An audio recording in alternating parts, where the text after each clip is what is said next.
köszöntelek benneteket az őszi forduló utolsó napján, első október 6-a alkalmával egy többé megemlékezést. 6-a és kiosztányok köszönöm. Utána 6. áosztályos előadásai következtek, első pillanatban a gyermek ahol aztán a menetszerű borítói problémák. Indul.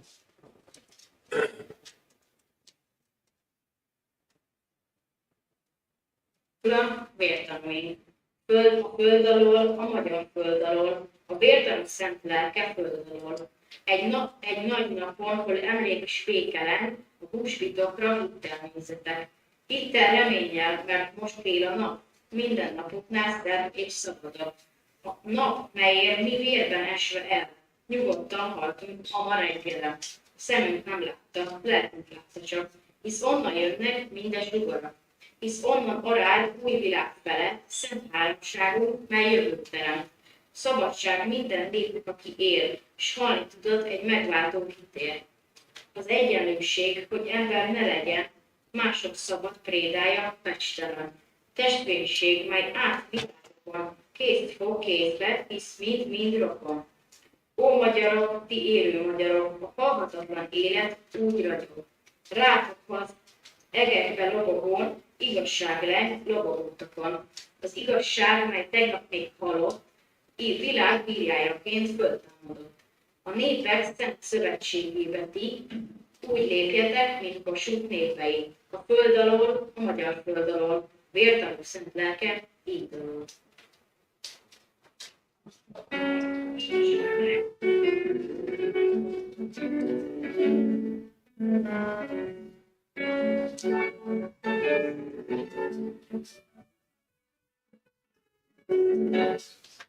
Az aradi vértanúk azok a magyar honvéd tisztek, tábornokok voltak, akiket az 1848-49-es forradalom és szabadságharc elvesztését követően Ferenc József osztrák császár utasítására hajnalú közbenjárásával a szabadságharcban való szerepvállalásuk miatt kivégeztek. A köztudatban 13 aradi vértanú neve maradt fenn, valójában viszont Aradon 16 honvéd tisztet végeztek ki, de az aradi 13-ak kivégzésére egy ugyanazon napon, 1849. október 6-án került sor. Származásukat tekintve csak Dezsőfi Arisztid, Nagy Sándor József, Török Ignác és Vécsey Károly volt magyar, de mind magyarnak tartották magukat, és fontosnak tartották azt, hogy a szabadságharcban a magyarok ügyét támogassák. Habár Kis Ernő és Vécsey Károly ügyét már szeptember 21-én eldöntötték, a többi honvéd tábornokot szeptember 26-án szintúgy halálra ítélték. 1849. október 6-án reggel fél 6-kor Lázár Vilmost, Dezsőfi Arisztidet, Kis Ernőt, Schweidel Józsefet lőpor és golyó által, reggel 6 óra után Pöltenberg Ernőt, Török Ignácot, Láner Györgyöt, Knézics Károlyt, Nagy Sándor Józsefet, gróf Leiningen-Westerburg Károlyt, Damjanics Jánost és gróf Vécsey Károlyt kötél által végezték ki. Batthyány Lajos miniszterelnököt a fogság alatt több alkalommal megpróbálták kiszabadítani, de ő ezt visszautasította. A feldúlt népeket arra bíztatta, hogy az ő ügyét békés úton kell megoldani, ne tegyenek semmi meggondolatlan. Az Aradon kivégzettekkel ellentétben Batthyányit Pestre vitték, ahol majd október 6-án a vesztőhelyen egy kivégző osztag várta. Az egykori miniszterelnök térdre ereszkedett és azt kiáltotta, hogy éljen a haza, rajta vadászok. Halálát követően még vagy 63 évig nem avattak az emlékére szobrot. Az első szoboravató köz szerepelt Ikervár községe, ahol a Batthyányi család kastélya is található. Ferenc József halálát követően avatták fel az első fővárosi Batthyányi szobrot, ami bronzból készült. Az aradi vértanúkról szóló dalok a szabadságharc ismert népzenéi közé tartoznak. A legismertebb változata az aradi vértanúk nótájának az, ami úgy kezdődik: jaj, de búsan süt az őszi napsugára. Őszi napsugár, az aradi fák lőttek ablakán, szárnya azt a 13 magyar vitét, jött ötlözve ki a halál.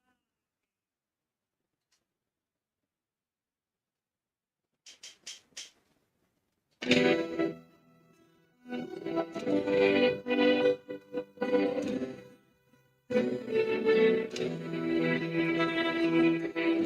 tehet arról, hogy ilyen a magyar sorsra? Krisztus keresztje tövében éled apostollá az apostolok lelke, és bitófák tövében kell forradalmárra érni a magyar lelkeknek. A mai világ a sátán világa, ahol a becsületért bitó az árulásért hatalom jár. Csak egy igazi forradalom. A világ új forradalmi emberséges söpörheti el ezt az átkozott, megrosodott világot. Szolgálta, mindig csak szolgálta, és halálommal is szolgálni fog. Forró szeretett magyar néven és hazán, tudom, megértik ezt a szolgálatot. Isten adta a szívet, lelked neked, amely néped és hazán szolgálatáért vágod. De rettenetes volt most az elmúlásra gondolni, ha semmit sem tettem volna az életemben. Alázatosan borulok Isten elé, hogy hőssé, igaz emberré, jó katonává tett. Legyőztük a halált, mert bármikor készek voltunk elviselni azt, minket az ellenség bűnös bosszúra juttatod ide. Nem sokára Isten legmagasabb ítélő széke elé állok. Életem talán is úgy vár, de tudom, hogy mindig csak őt szolgálom. Milyen különös vagyok. Hajnalú író is jeleztél, és én is vagyok. Csak az ördög keveredett téged szolgálják. A világ fedezmél majd látja a bolyok.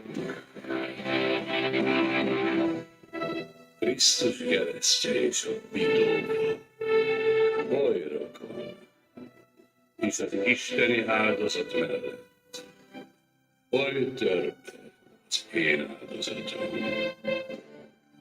Tegnap hősökkel lettek, ma mártírok, így parancsolja ezt hazám szolgálata. Istenem, az újkor ifjúsága egész ember lesz. Árpádok dicső szentjei, virrasszatok a magyar ifjúság felett, hogy Krisztusé legyen a szívünk, és a hazáé az életünk.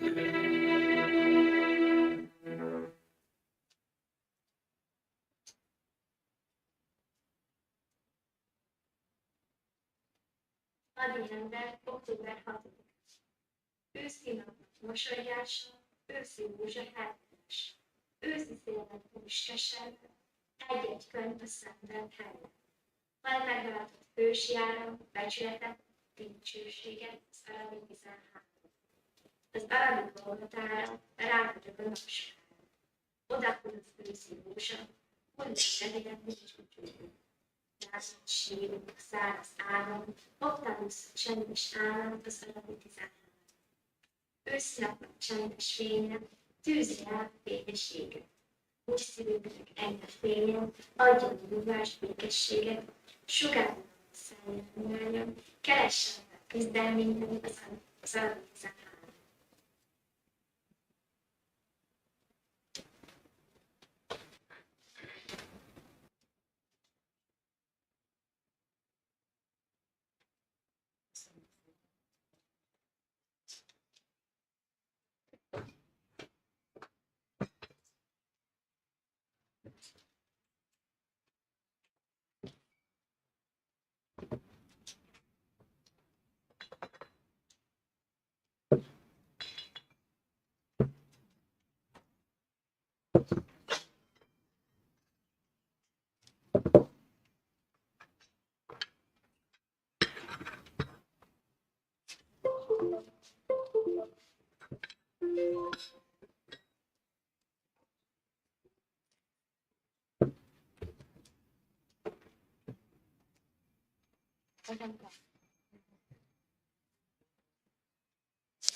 Üdvözlök mindenkit, Horváth Natasha vagyok, 6. osztályos tanuló, és én ma nektek a zsolnairól szeretnék előadni.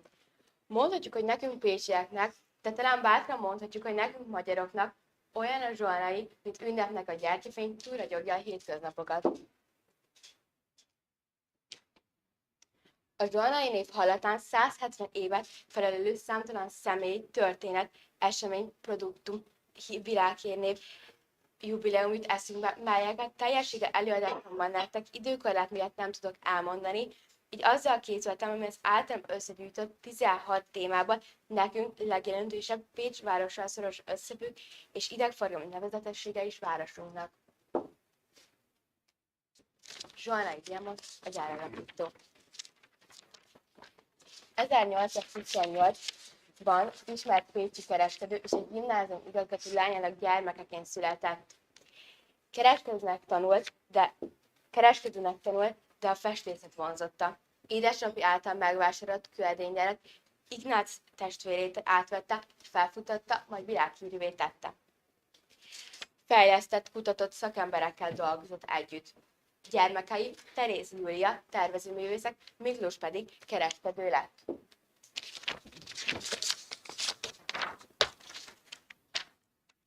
Az 1873-as Pécs világkiállításon bronzéremmel, oklevellel ismerték el díszmű és edény porcelán termékeit.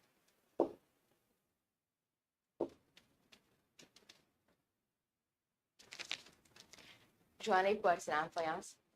1878-ban a Párizsi világkiállításon porcelánfajansz technikával aranyérmes lett. A különleges kézzel festett dísztárgyak, étkezési porcelánok, finom elefántrag színüket a magas tűzű alapmásza szománsztól nyerik. A díszítéshez nem hagyományos porcelánfestéket, hanem színezett alapmázat használnak. A díszítés az égetés során egy kicsit összeolvad az alapmázat, ezért a kontúrokat az aranyozás során újban megrajzolják és ismét égetik. Ezek itt például a mi porcelánfajanszok. Ez ugye az alapja, ahol még aranyozás, illetve a minta sincsen rajta, itt pedig már teljesen készen van.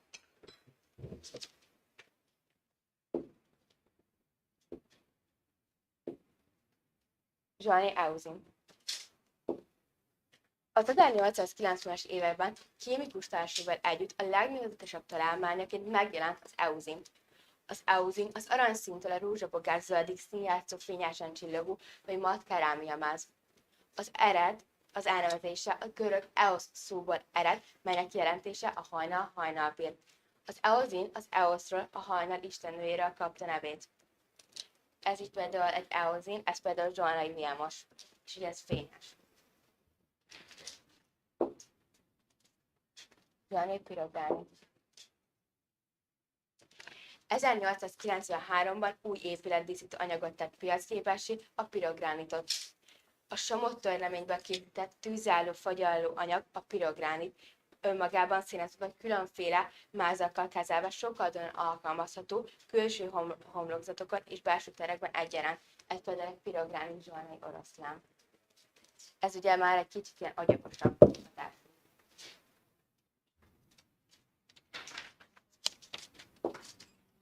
Zsolnai védjegy. Termékeit védjeggyel látta el, melyen szülővárosának jellemzőit, az 5 tornyot mindenkor bevéntette. Ugye ez a régebbi, és ugye itt a 3 gyermekének kezdetűje, Teréz Júlia Miklós, ez pedig ugye már az újabb. És az 5 torony mindenhol rajta van. Ő volt az utolsó polihisztorok egyike. 1900-ban tüdőgyulladás következtében vesztette életét. Előadásomban foglalkoztam Zsolnai gyár történetével, Zsolnai Vilmos világhírneveit jelentő termékeivel. Továbbiakban Pécs város Zsolnaival összefüggő idegenforgalmi nevezetességeire térek át. Zsolnai szobor.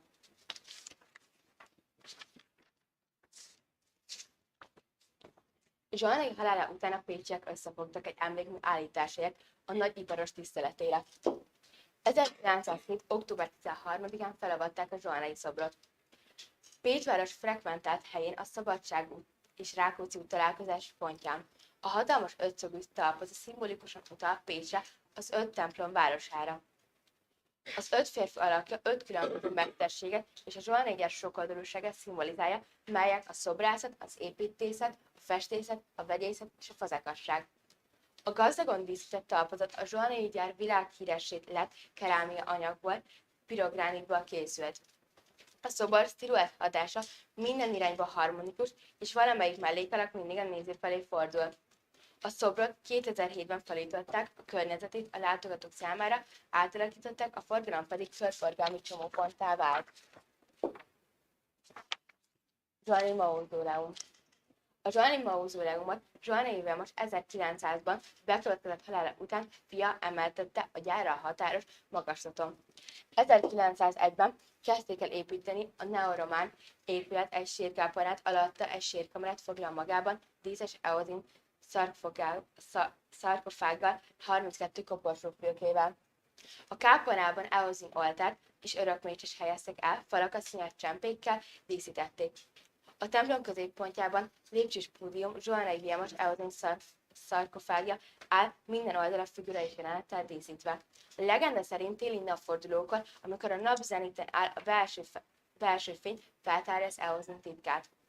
A mauzóleumhoz vezető úton 42 oroszlán őrzi az eozin titkát, ugye ilyen oroszlánok, ami ugye pirogránitból van. Zsolnai Vilmos érckoporsóját 1913-ban helyezték végső nyugalomra a családi kriptában, majd őt követte felesége, Bel Terézia is, akik 1919-ben hunyt el. Rajtuk kívül még fiúk Miklós fekszik itt. A többi családtagjuk maradványait megrongálódott állapotuk miatt a bécsi díszpontiba helyezték öröknyugalomra 1986-ban. A történelem eseményei során az épület nagymértékben megrongálódott, teljes felújítása az Európa Kulturális Fővárosa program részeként 2010-11-ben történt meg egykori tervek és fotók alapján. Zsolnai kút. Ha Pécs, akkor Zsolnai. Nem áll a legendás Zsolnai kút, ami nem maradhat ki egyáltalán városlátogatásból, utazós könyvből vagy képeslapról sem. De vajon mit kell tudni erről a bikáról? A bikafaj eredetének kutatásához jóval előbbre kell visszaugranunk, mint a Zsolnai gyár ideje. Az eredeti bikafaj ugyanis annak a Nagyszent Miklósi kincsnek a része, ami még Attila korából származik. A Nagyszent Miklósi kincset 1799-ben találták Temes megyei Nagyszent Miklós határában. A kincs 23 aranyedényből áll, ösvőjük majdnem 10 kg. Ennek a része néhány ragadozó bikakeverék, hátraforduló feje, a csonakból ivóra néz. De hogyan jön mindez a zsolnai?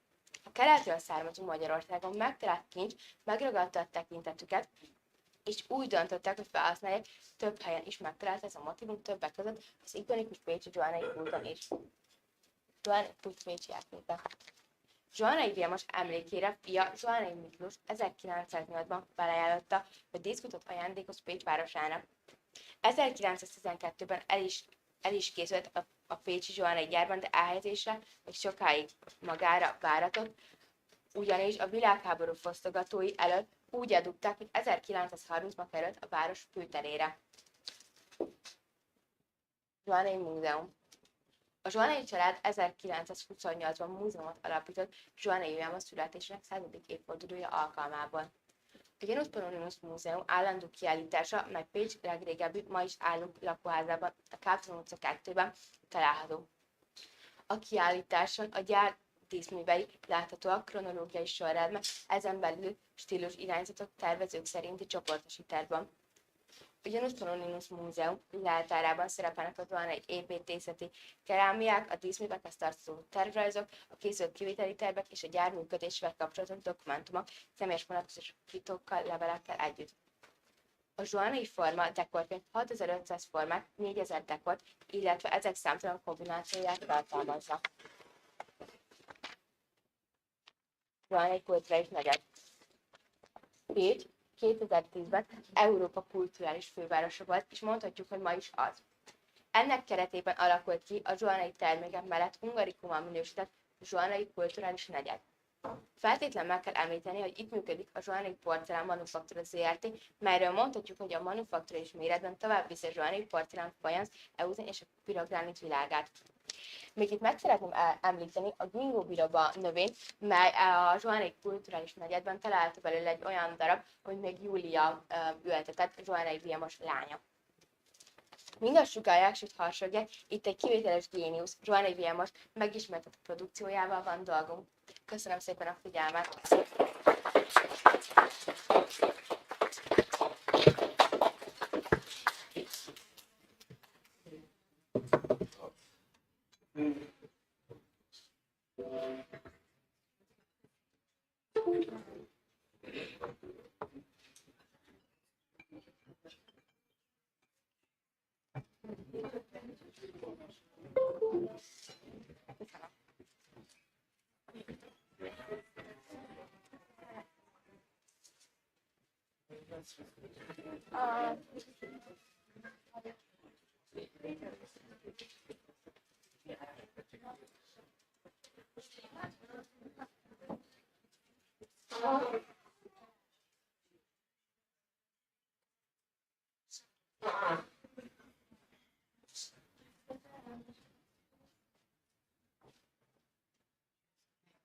Üdvözlök mindenkit, Bartos Latti vagyok, 6. osztályos tanuló, és én a Fabergé tojásokról szeretnék előadni. Látszólag használhatatlan tárgyak semmire sem jók, hordani nem lehet, játszani sem lehet velük, de mégis szemet gyönyörködtető és érzelmeket felkavaró. Ha közelebbről szemléljük, csodálatot ébresztenek és elcsábítanak. Az orosz cári dinasztiának, a Romanov családnak készített dísztojások a luxus, kézművesség és a szépség szinonimái. Húsvét, Krisztus feltámadása az ortodox kereszténység legnagyobb ünnepe. Oroszországban ebből az alkalomból hagyományosan fából, üvegből, porcelánból vagy féldrága kőből készült tojásokat ajándékoznak egymásnak az emberek. 1882-ben harmadik Sándor cár különleges ajándékkal kívánt kedveskedni feleségének. Megbízta Peter Karl Fabergét, hogy készítsen egy különleges tojást, ami valamilyen meglepetést tartogat. Így született az első Fabergé tojás, a tojás alakú ékszer. Fabergé orosz származású ékszerészmester 1846-1920 között élt. Európai tanulmányi körúton sajátította el az ékszerkészítést. Az első tojás sikere után a cári udvar ékszerésze lett. Munkássága során étkészlettől a finom ékszerekig mindent gyártott. Más tehetős családok, mint például a Rothschildok számára is alkotott egyedi tojásokat. Az első Fabergé tojás, az úgynevezett tyúktojás, egy kívülről zománcozott színaranytojás, amelynek a meglepetése egy picin tyúk, benne a cári korona miniatűr, gyémánttal díszített mása és egy aprócska rubint tojás volt. A tojás akkora sikert aratott, hogy további 50 követte. 1886 és 1917 között készültek a tojások harmadik Sándor és fia második Miklós cár megrendelésére. A Romanov család részére 54 tojás készült, összesen azonban 71 tojás készült.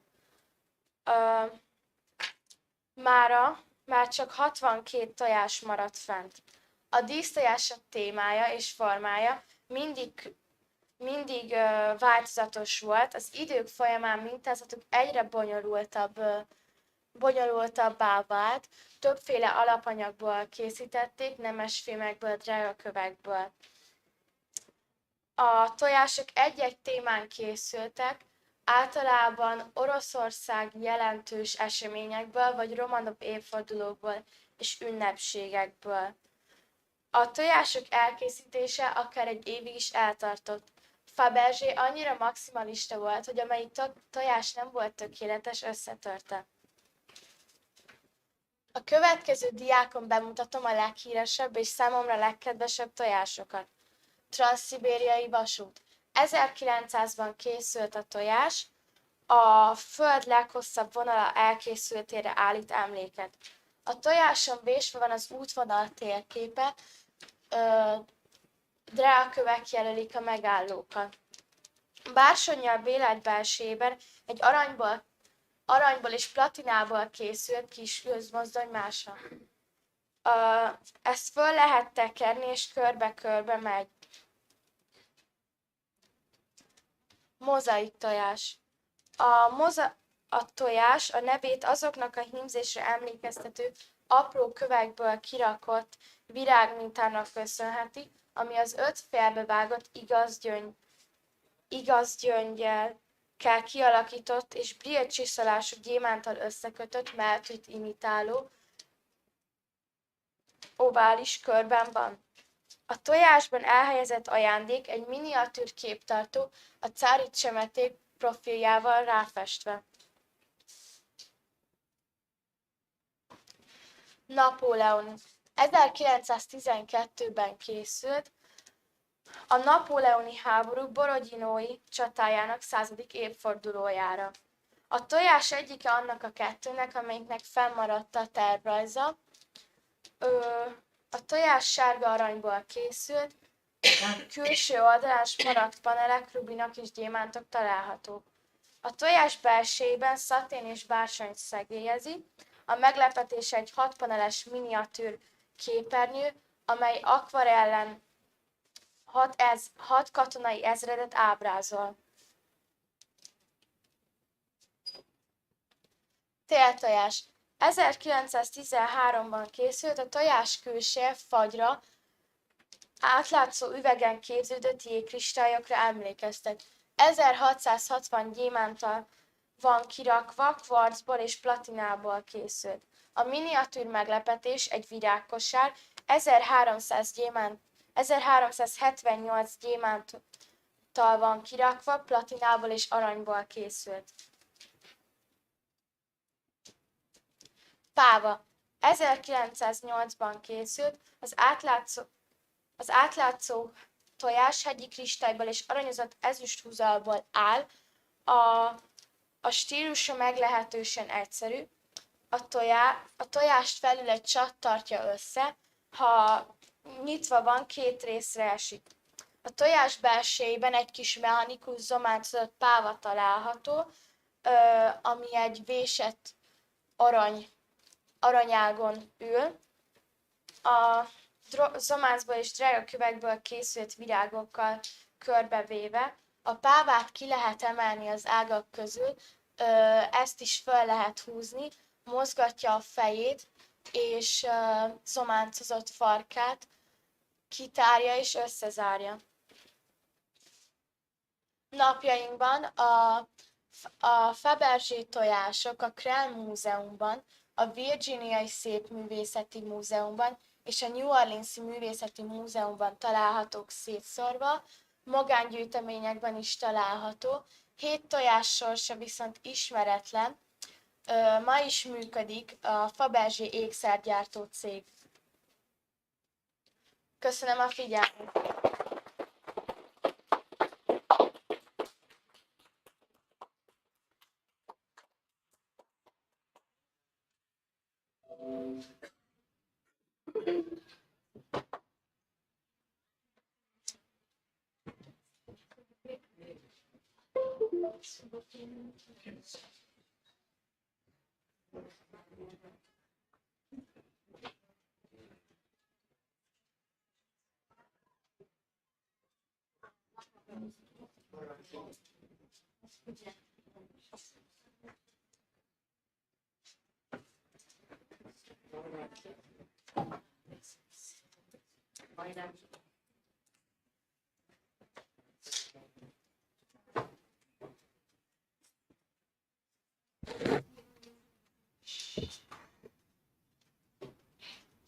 Üdvözlök mindenkit, én Csalódi Viktória vagyok, és ma a kék zónákról szeretnék előadni. Mik is azok a kék zónák? Olyan helyek, ahol az átlagnál magasabb a 100 év körüliek aránya. Mitől is van ez?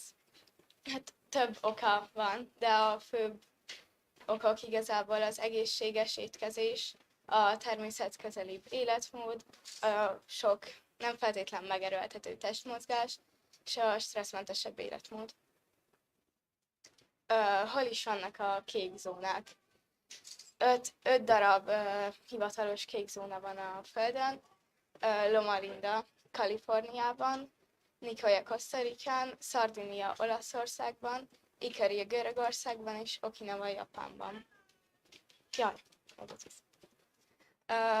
Okinawa. Ugye ez egy sziget Japánban.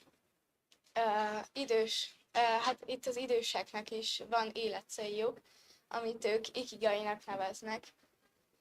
Sokat mozognak, sokat kertészkednek, egy biztonságos szociális hálóban, úgymond moaiban élnek, vagyis mindig vannak körülöttük emberek és barátok. Sokat vannak a napon, az étrendjük alapja a zöldség, sok szóját fogyasztanak, rendszeresen fogyasztanak gyógynövényeket, és ezzel is megelőzik a betegségeket. Van egy szabályuk, ami szerint mindig csak 80%-ig laknak jól, szóval sose eszik magukat teljesen tele. Nicoya. Az étrendjük alapja a kukorica és a bab. A Nicoyai félszigeten rendkívül kemény az ivóvíz. Itt is mindenkinek megvan egy életcélja, amit ők plan de vidának neveznek. A családjuk körében öregednek meg, és nekik is van egy úgymond szabályuk, ami szerint mindig könnyű vacsorát fogyasztanak. Nagyon társasági emberek, élvezettel végzik a fizikai munkát, és örömüket lelik a feladatok elvégzésében. Sokat tartózkodnak a napon, ők is, és fontosak számukra a hagyományok, amik segítik őket a mindennapjaikban. Szardinia. Szardinia volt igazából az első olyan sziget, vagy hát település, ahol elkezdték kutatni, vagy hát elkezdtek kutatni ez iránt. Ugye, hát ezt is az életmódbeli tényezők, a genetika, és hát egy ilyen elszigeteltség teszi kék zónává. Itt a család a legfontosabb, és az időseket sem hagyják magányosan. Sokat sétálnak. Ők egy sovány növényi alapú étrendet tartanak, amit időnként hússal egészítenek ki. Sok kecsketejet fogyasztanak, ami kalcium és kálium forrás. Naponta 1-2 pohár vörösbort fogyasztanak, és pozitív jókedélyű életet élnek. Ikaria. Ikaria ugye a görög kék zóna. Úgy is szokták emlegetni, mint a sziget, ahol az emberek elfelejtenek meghalni. Ők is sok kecsketejet fogyasztanak, hegyi életmódot élnek, vagyis sokat sétálnak, kertészkednek ők is, és a fizikai munkát a szabad levegőn végzik. Egy mediterrán étrendjük van, ami hát nagyrészt így gyümölcs, zöldség, gabonaba, burgonya és olívaolaj. Sok gyógytát fogyasztanak, amiben a gyógynövényeket a saját kertjükből gyűjtik. Délután rendszeresen lepihennek, időnként böjtölnek, és nekik is a család és a barátok a legfontosabbak. Loma Linda. Ez ugye egy kaliforniai kék zóna, ők egy vallási közösség, hetednapi adventisták.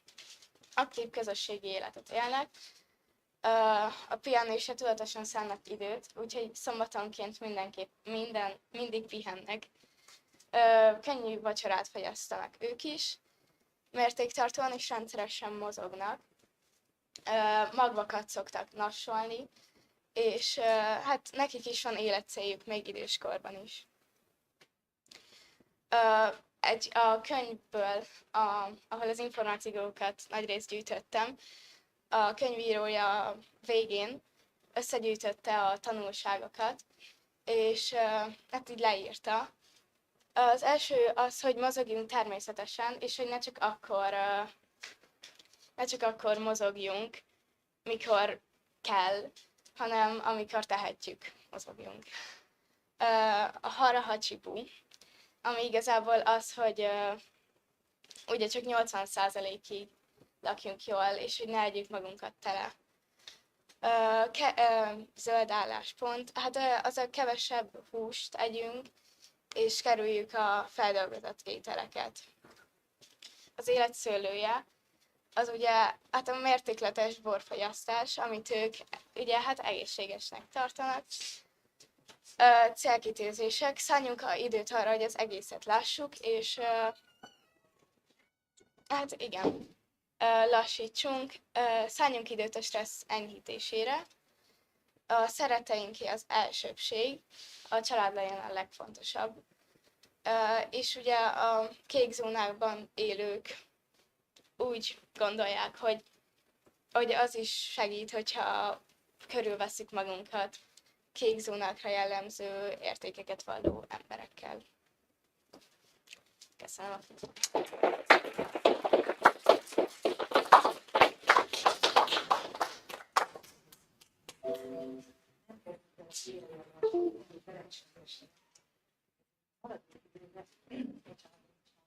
Arra kérem a kicsit hozatkoztatok. Van arra reflektálnak,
A részben egy kicsit megnőtt Kérem, nagyon nagy figyelemmel legyünk, mert már a fölöttetésük, és behallatik minden amikor taps van, akkor egy kicsit bennük az úr, kérem, hogy tiszteljétek, hogy noha lesz az első, utána rámoltatjuk, 10 lesz a harmadik. De sokat kicsit összekeverem is, de csak a Sziasztok, én Noémi vagyok, 6. osztályos tanuló, és most a környezettudatossággal fogok nektek előadni. Két kifejezést használunk, a környezetvédelmet és a környezettudatosságot. Na de mi a különbség ezek között? Mert míg a környezetvédelem minden olyan tevékenység, ami megelőzi, csökkenti vagy visszafordítja az emberek által a természetben okozott károkat, addig a környezettudatosság pedig csak az, amit mi egyenként tudunk ennek érdekében tenni. Jaj, bocsánat, elrontottam.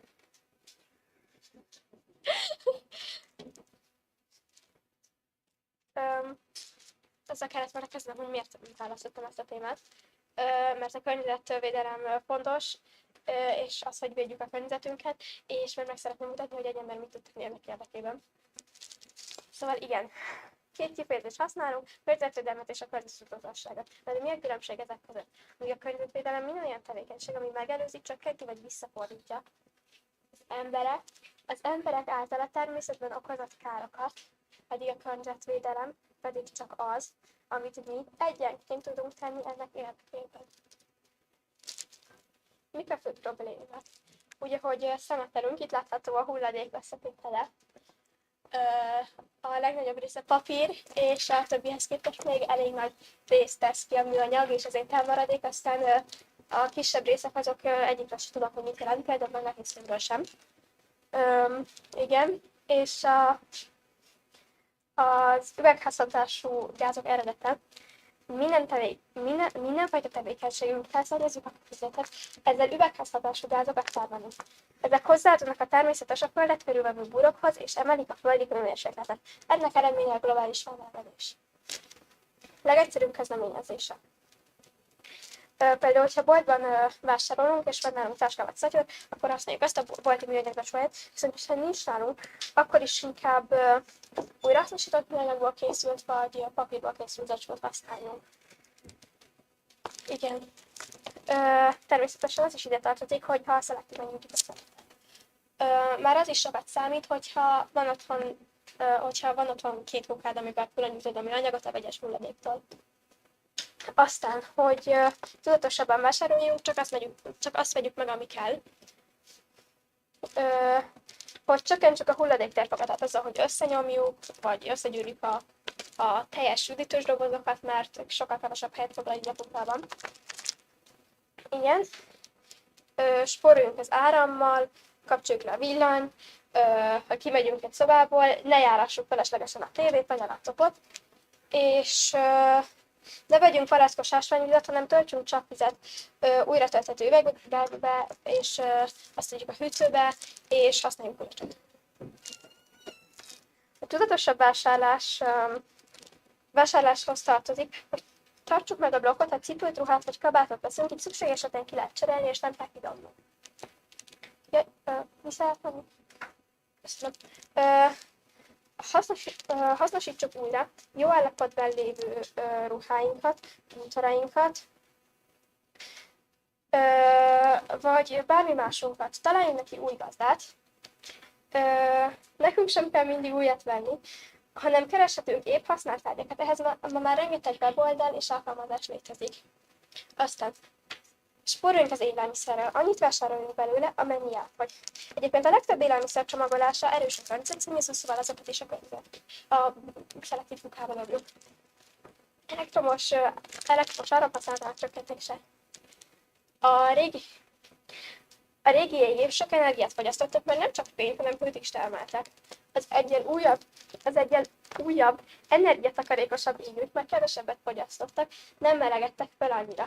A mostani ledes égők fogyasztanak a legkevesebbet, ennek nem is igazán melegednek fel, csak világítanak.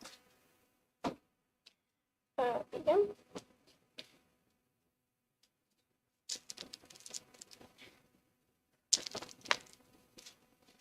És most úgy egy kicsit meg fogom mutatni, hogy mi mennyi energiát fogyaszt.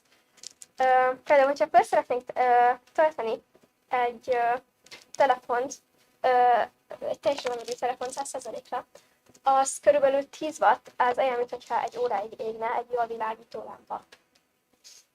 Aztán a tévé bekapcsolt állapotában 60-80 wattot fogyaszt óránként, az olyan, mintha 6-8 óráig lenne felkapcsolva a lámpa. De a tévé készenléti állapota is fogyaszt egy kevés energiát, 0,5 wattot, az ugye a pici pöttyöm világít az alján. A mikró nagy segítség a konyhában, mert nem kell mindig bekapcsolni a sütőt vagy a főzőlapot, bár úgy tűnik sokat fogyaszt. Különböző teljesítményeket lehet rajta beállítani, 180 és 900 watt fogyasztása között egy óra alatt. Előnye, hogy rövid ideig használjuk. Például egy átlagos mikróban egy tányérlevest körülbelül 15 watt energiával lehet megmelegíteni. Ez olyan, mintha másfél óráig égne a lámpa. Ha mosós mosogatógépet használunk, azzal sok vizet megspórolunk, energiát pedig úgy tudunk vele megtakarítani, hogyha mindig teleindítjuk előket. Egyszeri használatok körülbelül 1500 watt és 20 liter víz. Igen. A hűtő elengedhetetlen háztartási naponta körülbelül 1000 wattot fogyaszt, viszont hogyha nyitva marad az ajtaj, akkor plusz energia még felmelegszik, ezért hát csukjuk az ajtót. Aztán a légkondi is sokat fogyaszt. Általában hűtünk vele, de fűteni is lehetne. Ez nincs minden lakásban, mert igazából nyáron van rá nagyobb szükség, amikor a legtöbb ember nyaralni megy. És ha bekapcsoljuk, akkor ezzel úgy lehet spórolni, hogyha bekapcsoljuk, akkor csukjuk be az ajtót, ablakokat, és csak rövid ideig szülőztessünk. A legtöbb energiát a fűtés fogyasztja, mert a legtöbb ember Magyarországon gázzal fűt. Egy átlagos háztartás a gázzal való fűtése annyi energiát használ el egy évben, amennyivel az év minden napján 30-szor mehetne a mosógép. Ez nagyon sok. Ezzel úgy tudunk kevesebbet fogyasztani, hogyha pulcsit, meleget takarót használunk, és beengedjük a napfényt, és nem hagyjuk nyitva az ajtókat, ablakokat. Köszönöm szépen a figyelmet!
Üdvözlök mindenkit, én Bálint Brenda vagyok, és a mai előadásom a legismertebb árpádházi királyunkról, első Szent Istvánról fog szólni.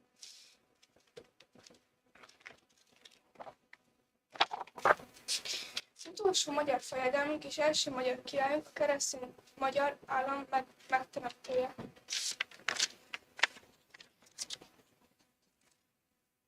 Valójában nem tudjuk, hogy Szent István mikor is született pontosan. Írás emlékek szerint 3 évszámot említenek. 967, 969 és 970, de az sem kizárt, hogy később 980-ig bezáróan született.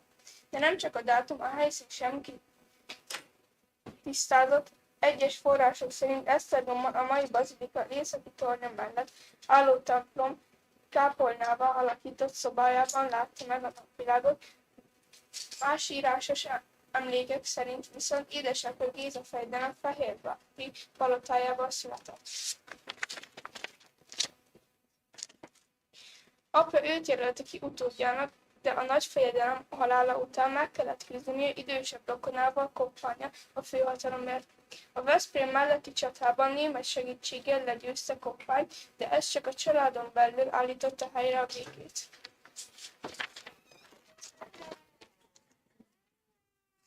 Eredetileg nem István volt a neve. Ma már mindannyian Szent Istvánként ismerjük első magyar királyunkat, de eredetileg Vaj néven látta meg a napvilágot, aminek a jelentése hősvezér.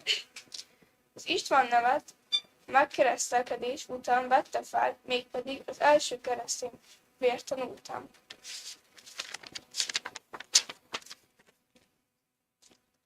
Házassága és gyermekei. István 996-ban vette feleségül Henrik bajor herceg leányát, a későbbi második Szent Henrik német császár testvérét Gizellát. Bajor hagyomány szerint az esküvő Scheiner bencés apátságba köttetett. A királyi párnak 2 fia született, Ottó és Imre, és 3 lánya.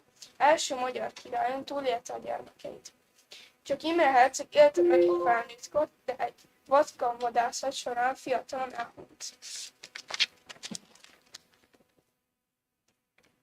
István megkoronázása. István az 1000. év karácsonyán kenték föl és koronázták királlyá Esztergomban.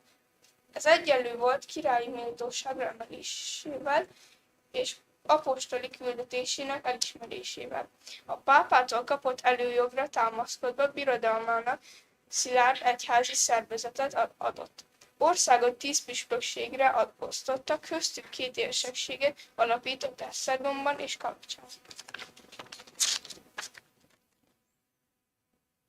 Egyházpolitikája. István, Géza és Sarold egyházpolitikája folytatásaként püspökséget szervezett, falvaiban templomokat építtetett. Koppány legyőzése után korábban tett fogadalmának megfelelően folytatta és befejezte a ponnonhalmai bencés apátság építését.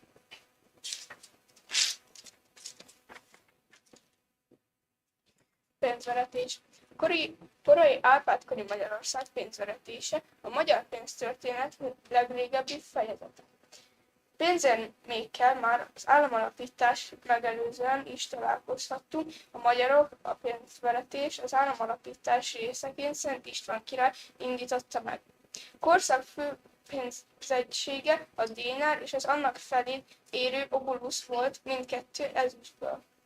A dénárok súlya fél és másfél gram között ingadozott. A pénzveretés a királyi rex kiváltsága volt.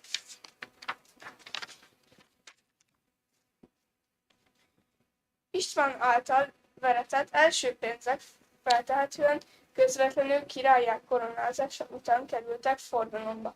Történelmi leletekben előkerültek olyan aranypénzek, amelyeket vagy István idején, vagy szenti avatása alkalmából vertek, illetve történelmi források is utalnak az aranypénzek forgalmára. A nemes fénypénzeket gyakran átjugasztották és ékszerként hordták. István dénárját minden bizonnyal Esztergomban vagy Székesfehérvárot verették.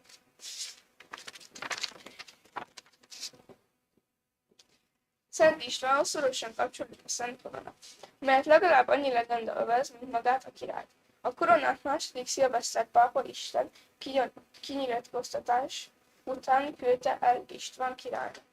A koronát az 1200-as évektől tartjuk szentnek, onnantól kezdve a magyar királyok hatalmát a Szent Korona eredeztették, és annak hatalmát, aki nem azzal koronáztak, megkérdőjelezték, ingatlannak ítélték meg. Koronázási ékszerek érdekessége, hogy ma sem ismerjük egyetlen más koronát sem a világon, amelyet szentként tisztelnénk.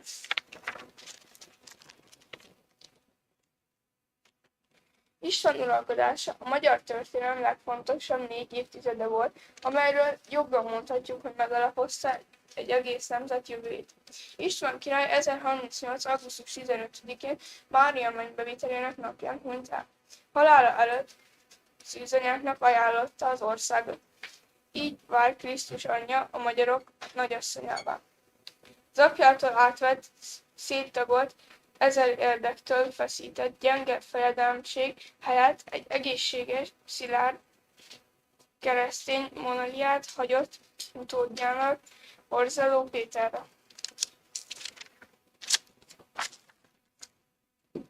Szent Jobb, Szent István koponyája. Szent László király 1083. augusztus 20-án pápai engedélye a magyar püspökök, papázok és előkelők jelenlétében oltárra emeltette Istvánt. Ez akkor egyenértékű volt a szenti avatással. Ezen a napon az ünnepi Szent Mise után minden évben ünnepélyes körmenetben viszik a Szent István bazilika körül Szent királyunk éppen maradt jobb kezét.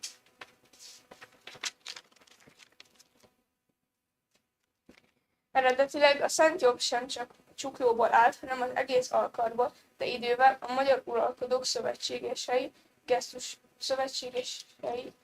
gesztusaként számos helyre elküldték. A felkart még Nagy Lajos küldte el Lengyelországban, míg az alsó részt Zsigmond király ajándékozta vejének Albertnek.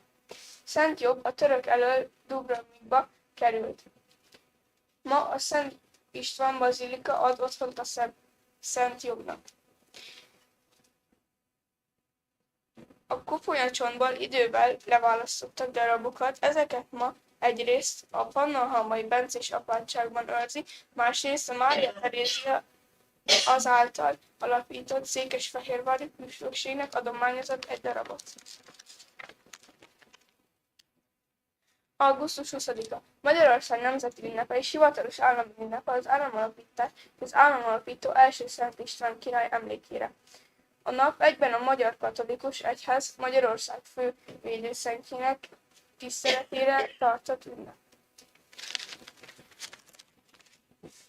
Köszönöm szépen a figyelmet!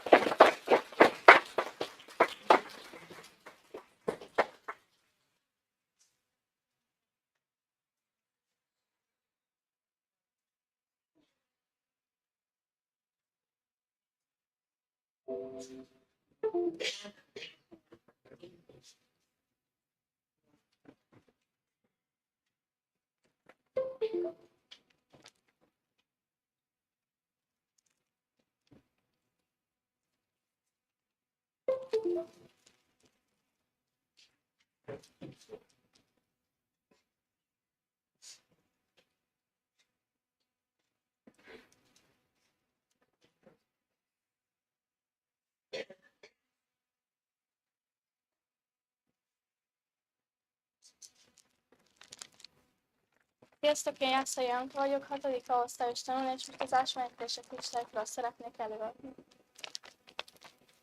Ásványok. Ásványok jelen vannak a természeti környezetben. Ezek a földfelszín és a föld alatt találhatók. Ezek homogén, szilárd anyagok, és rendszeres szerkezeteik vannak. Az ásványokat kőzetekben, ércekben és természetes ásványi lerakódásokban találják. Az ásványok, mint a drágakövek és a gyémántok ritkák. Számos ásványi anyag létezik, az alakjukat, színüket, szerkezetüket és tulajdonságaikat tanulmányozhatjuk. Egyes ásványi anyagok fényesek, például arany, ezüst, és néhányan pedig nem. Csiszoláskor az ásványok természetes módon szétesnek. Egyes ásványok kockákra oszlanak, néhányan pedig szabálytalan alakokra. Az ásvány keménységének mérése skálát alkalmaznak. Ez egy 1/10 méretarányú és a gyémánt egyes értékű, abban a skála szerint, amely nehezebb, mint a talkum, amelynek értéke 1.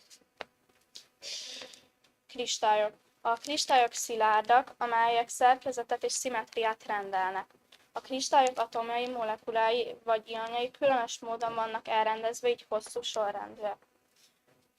A kristályok természetesen előfordulnak a Földön, mint a kristályos kőzetek, mint a kvarc, gránit. A kristályokat élő szervezetek is alkotják, például a kalcitől puha testűek termelik. Víztartalmú kristályok vannak, például hó, jég, lecserek. formájában. A kristályok fizikai és kémiai tulajdonságaik szerint kategorizálhatók. Ezek kovalens kristályok, például gyémánt, fémkristályok, például pirite, ionos kristályok, például nátriumklorid, és molekuláris kristályok, például cukor. A kristályok különböző formájúak és színűek lehetnek. A kristályok esztétikai értékük, és úgy vélik, hogy gyógyító hatással bírnak, így az emberek ékszereket használnak. Ráadásul az emberek olyan kristályokat használnak, mint például a kvarc, hogy üvegeket, órákat és egyes számítógép alkatrészeket készítsenek belőlük. Kristály akkor keletkezik, amikor a megfelelő tényezők, kémiai elemek, hő, idő, nyomás, helye és épp a megfelelő arányban találkoznak. Kövünk akkor jön létre, amikor a folyékony magma megszilárdul, vagy az oldatban megkezdődik a kristályosodás. A folyamatban résztvevő kémiai vagy a gázhalmaz állapotú anyag összesűrűsödik. Hogy pontosan milyen kristály jön létre, az a folyamatban résztvevő kémiai elemek összetételétől, továbbá az időtől és a hőmérséklettől és a nyomástól függ. Az ásványok kristályosodása lassú folyamat, több ezer évet is igénybe vehet. Ebből következtetően a legtöbb ásvány több ezer évvel ezelőtt jött létre. Az ásványi anyagok többsége kristály, de az összes kristály nem ásványi anyag. Az ásványi anyagok természetesek, de az összes kristály nem természetes. Rudabánya. Ez a település Aggtelektől nem messze található, világhírű bányászatáról 1985-ig bányáztak ott vasércet. 120-nál is több ásványfaj van jelen, melyek között a leggyakoribb és a leghíresebb a malachit, az azurit, a szedirit, a kalcit, a termésréz, a barit és a pulpit. Hosszú hegy, monok. Monokfalvának annyi köze van a hosszú hegy lelőhelyhez, hogy a területnek a községéhez tartozik. Ezen a lelőhelyen Magyarország egyik legértékesebb ásványa található, a nemesopál és a tűzopál. Nagyon ritka és szép ásvány, és aki gyűjti, azt megbüntetik. Sintatető. Itt az ásványok rétegesen helyezkednek el. Az első szinten hegyi kristály található, utána andezit kőzetben hegyi kristály anyagköven és gyönyörű ametiszt kristályok. A hegy majdnem már tetején pedig füstkvarc kristályokat lehet látni. És néhány ásványról szeretnék pár mondatot mondani. Első a rózsakvarc. A rózsakvarcot nagyon régóta ismeri a történelem.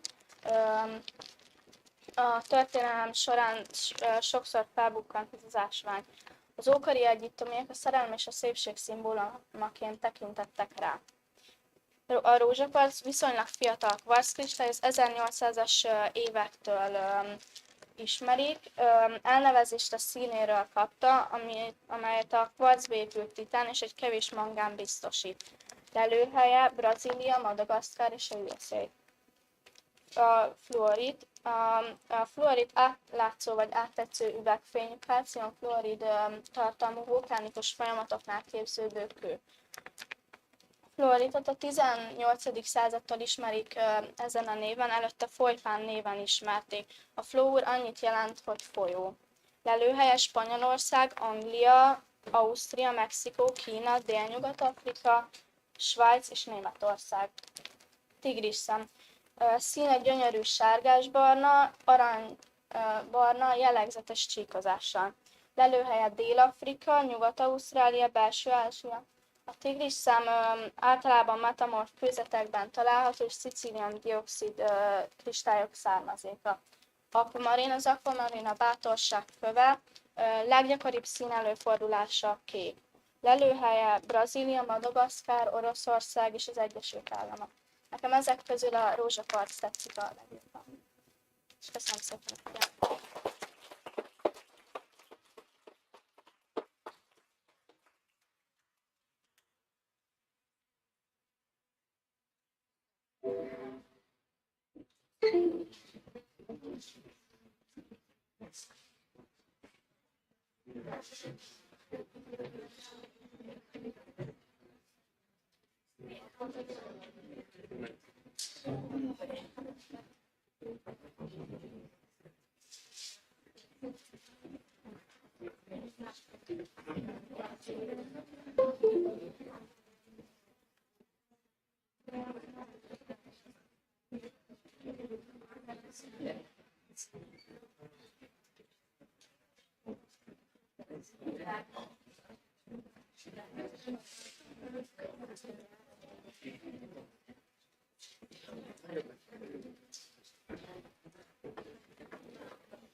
Sziasztok, én Marci Hannakire vagyok a 6-ából, és New York City más néven a Nagyalma nevezetességeiről, látványosságairól szeretnék nektek előadni. Azért választottam ezt a témát, mert nyáron mentünk volna Londonba meg Párizsba, de sajnos nem jött össze. Én meg még szeretnék utazgatni, ezért utána néztem New Yorknak. Top 10 látnivalók. Először is Szabadságszobor, mert ez a legnépszerűbb New York-i látnivaló. Nem lenne teljes a városnézésünk a Nagyalmába, ha nem néznénk meg a Szabadságszobrot. A részből készült szobrot 1885-ben Franciaország ajándékozta az Amerikai Egyesült Államoknak a függetlenségi nyilatkozat centenáriumára. A 46 méter magas, 225 tonna súlyú Lady Liberty a szabadság és a függetlenség szimbóluma. A talpazatán olvasható szöveg bevándorlók millióinak ígért szebb jövőt. Idézem. Add nekem száradt, szegény, elnyomott tömegeidet, akik szabadság levegőire szomjúznak. Empire State Building. Az Empire State Building talán a világ leghíresebb felhőkarcolója. Számos hollywoodi kasszasikereknek adott hátteret. 1930. május 1-én nyitotta meg kapuit. Azóta minden New York-i turista számára kötelező program. Ma is naponta 10-20 ezer látogatók száma. Broadway. A Broadway legrégebbi észak-déli irányú főútvonal a városban, és mintegy 20 kilométerével talán az egyik leghosszabb is. Az utca és környéke lett az Amerikai Színház világszerte ismert központja. A közismert Broadway Színház megelőlése nem csak a Broadwayen lévő intézményeket jelöli, hanem 39 nagyobb, legalább 500 férőhelyes színházak, melyek többsége nem a főúton található.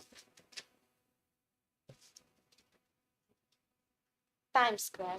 A Times Square igazából nem is egy tér, hanem a 6., a 9., a 39. és az 52. utca által határolt rész. Eredeti neve Longacre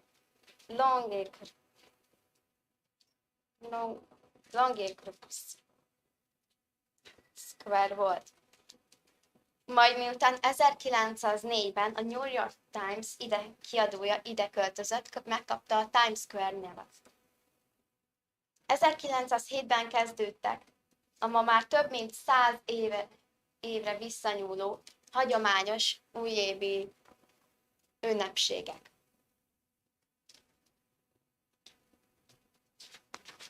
Múzeumok. New York a művészetek otthona. Rengeteg galéria és múzeum kínál ingyenes belépőt és tárlatvezetést péntekenként. Emellett néhány múzeum állandóan ingyenesen látogatható. Például New York legismertebb szépművészeti múzeum, ma a Metropolitan Museum of Art a régi korok művéit őrzi, míg a Modern Museum of Art és a Guggenheim Museum a 20. század művészeteit mutatja be. A természettudományi múzeumok közül az American Museum of Natural History a hozzátartozó Hayden Planetárium a legnagyobb itt található világ legfontosabb természeti gyűjteménye. Central Park. Central Park New York tüdeje Manhattan szívében helyezkedik el. A park tökéletes hely a sétálásra, kocogásra, görkorcsolyázásra, biciklizésre és piknikre mind a helyiek és mind a turisták számára. Évente mintegy 25 millió ember fordul meg New York leglátogattabb parkjában. A botanika szempontjából is jelentős 1500 fajt felsorakoztató növény állománya mindenki számára lenyűgöző látványt nyújt. A park hatalmas zöld területein kívül emellett büszkékedhet több mesterséges tóval, két jégkorcsolyapályával, gyalogos és biciklis ösvénnyel, állatkerttel és számos játszóterekkel is. Wall Street. A Wall Street egy szűk utca Dél-Manhattanben, Broadway-től az East Riverig fut.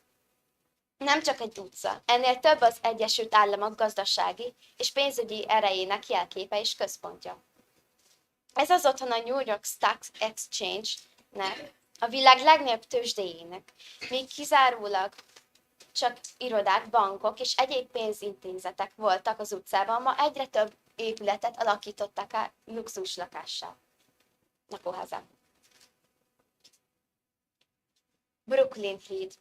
New York legismertebb hídja a Manhattan szigetét, a Brooklynt összekötő Brooklyn Bridge, a legrégebbi függőhíd az Egyesült Államokban. 1883-ban, miután megnyitottak kapuit, 20 éven keresztül a Williamsburg Bridge megnyitásáig a világ leghosszabb függőhídja volt. Maga 1833 méterével. Elkészületekor az a hír járta, hogy túl gyenge és bármikor leszakadhat. Ennek megcáfolására 21 elefántot hajtottak végig. Történelem során mentek rajta át lovak, lovaskocsik, vonatok, villamosok, jelenleg azonban gyalogosok, kerékpárosok, autósok számára áll nyitva. Grand Central Terminal. A számos felhőkarcoló között igazi kuriózum az 1887-88-ban gótikus stílusjegyekkel épült, majd 1913 között átalakították Grand Central Terminal építészeti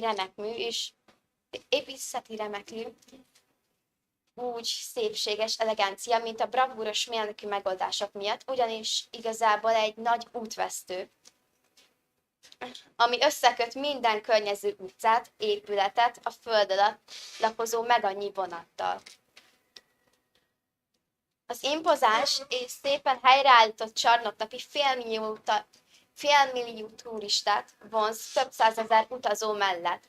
Az állomás híres órája közkedvelt találkozóhely. Carnegie Hall. A Carnegie Hall egy gyönyörű, tökéletes akusztikájú koncertterem. Tulajdonképpen 3 koncerttermet foglal magába, melynek hosszú történelmük során több mint 50 000 eseménynek adtak otthon amellett, hogy előadásokat nézhetünk, hallgathatunk Carnegie Hallban vezetéssel bejárhatjuk az öltözőket, a próbatermeket és bekukkanhatunk a kulisszák mögé.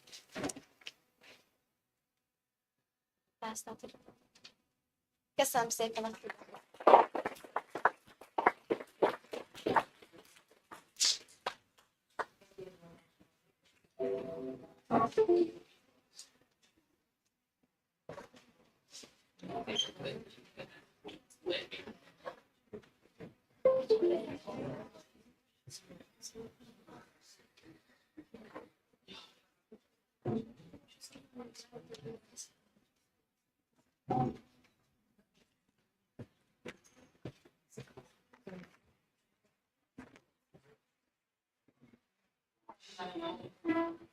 Sziasztok, én Páli Máté vagyok, és a görög és az egyiptomi mitológia összehasonlításra lesz az előadásom témája, mert érdekelt, hogy mik a különbségek és hasonlóságok. Kezdetek. Gája és Uranos volt az első istenek. Gája volt a föld, Uranos pedig az ég.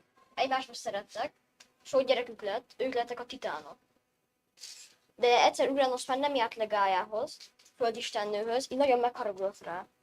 Megalkotta az első kaszát, és megkérte Kronoszt, az első fiát, hogy csellel csalogassa Uranoszt le a földre, és vágja fel.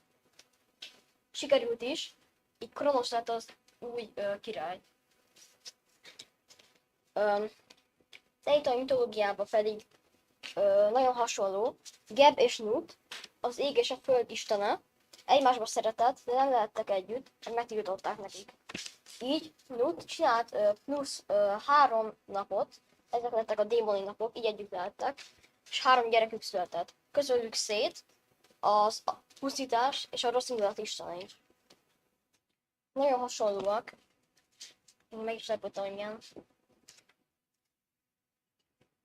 Az árulások. Kezdjük a görögökkel. Már említettem, hogy Kronosz felvágta Uranoszt, ő lett a király, de volt még egy nagy árulás, az már jóval az istenek korábban volt, amikor Héra, Zeus, a főisten felesége, megelégelte, hogy Zeus vezeti a trónt, mert nagyon rosszul csinálta. Így többi pár istennel kieszelte, hogy Zeus megkötözik, és ott hagyják az egyik szobába. Így együtt tudják vezetni az Olimposzt. Csak hogy Zeus kiszabadult, így nagyon megbüntette Hérát és a többi istent, aki ellenszegült. Az egyiptomi mitológiában pedig Szét, a gonoszság istene, és a csintevés, Osiris, az akkori királyt becsalogatta egy szarkofágba és felvágta. Így ő lett az alvilág királya. Volt még egy nagy árulás az egyiptomi mitológiában, ahol Isis, a már öreg ré nyálát összegyűjtötte, kígyót csinál belőle, és megmaradta vele. Nem lehetett meggyógyítani a sebét rének, így el kellett árulnia Isisnek a titkos nevét, ami azzal járt, hogy elvesz minden ereje, és Isisre száll.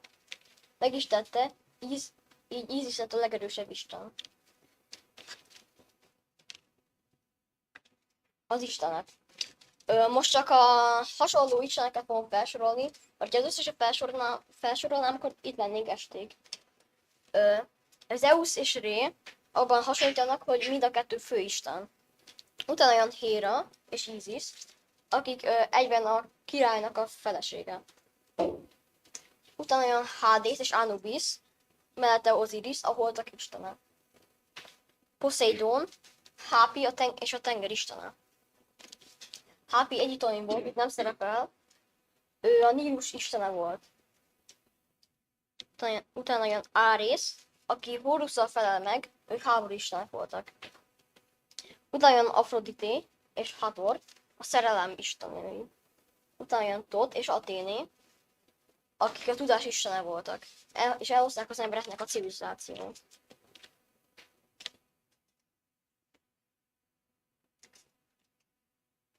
Ellenségeik. Istenek ellenségei, legelső isten ellenségei, titánok és az óriások voltak, akik mind Gája gyermekei voltak. De nem az összes titánnal harcoltak. A békésebb női titaniszokkal megbékéltek, és ők is tagjuk lettek az olimposzi családnak. Az egyiptomi mitológiában van egy Apópis nevű kígyó, aki a káosz és a pusztítás jelképe. De Ré száműzte az alvilág legmélyebb részére, ahol örökidvöki Bastettel, a macska istennővel harcol. A végeredmény az lenne, nem tudom összehasonlítani, mert akkor eléggé beletört volna a vizsgám, szóval igazából csak sok a hasonlóság, de a különbség is van. Köszönöm a figyelmet.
Sziasztok, én Reményi Júlia vagyok, 6. osztályos tanuló, és az 1968-as párizsi diáklázadással szeretnék nektek előadni. Azért választottam ezt a témát, mert nyáron Párizsban jártam, és egy múzeumban láttam egy érdekes dokumentumfilmet róla, és gondoltam, elhozom nektek ezt a témát.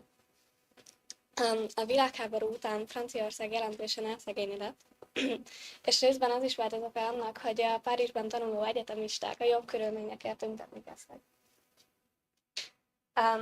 Úgy kezdődött, hogy 1968. május 3-án a Sorbonne diákjai szolidaritást vállaltak a nethelyekkel. A diákokra végül kihívták a rendőrséget. Az utcákban eluralkodott a káosz, betölt ablakok, felszedett utcakövek és kiégett autók. A rendőrökkel való közelharcban több százan megsebesültek, a letartóztatottak száma pedig megközelítőleg 500 volt. Ennek következményei lettek, a diákság ezután támogatást is kapott. A szakszervezetek május 13-ai tüntetésén 750 000 ember volt jelen a rendszer elleni elégtelenséggel. Sztrájkoltak az állami hivatalok, a rádió és a televízió. A munkások gyárakat foglaltak el, fizetésemelést, kevesebb munkaidőt és több szociális juttatást követeltek. Külön kiemelném a sorba Vörös Dennit, Daniel John Dennit, másik nevén Vörös Dennit. A május elején történt Párizsi Egyetem elfoglalásában vett részt, később Berlinbe utazott, és mikor visszatért volna Párizsba, már nem engedték vissza, kitiltották az országból. Erre a párizsi diákok felfigyeltek és felgyújtották a kapitalizmus templomát, vagyis a tőzsdét. Végül visszatért Frankfurtba és munkát vállalt, 1984-ben csatlakozott a német zöld párthoz, 1994-től folyamatosan tagja az Európai Parlamentnek, és biztos nagyon nehéz lehetett neki teljesen új életet kezdeni. Május 20-án közel 5 millióan sztrájkoltak, az ország megbénult, csak a hadseregre számítottak. De Gaulle tábornok hatalmmal megindulni látszott. De Gaulle tévbeszédében átfogó szociális reformokat és az egyetemi viszonyok rendezését ígérte. Visszautasította a lemondásra irányuló követeléseket, felosztotta a parlamentet, majd új választásokat írt ki. 1968 tavasza új fejezetet nyitott a politika, a kultúra irányába, de a mindennapokban is. Bár a diákok követelései messze nem érték el a céljukat, de valószínűleg tudták, hogy ezt a harcot ők nem tudják megnyerni. Köszönöm a figyelmet!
Vissza.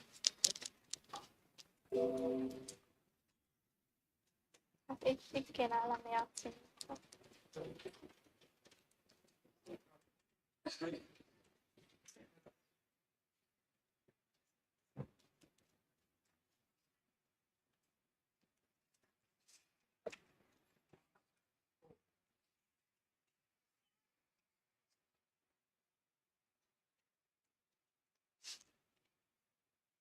What is your topic?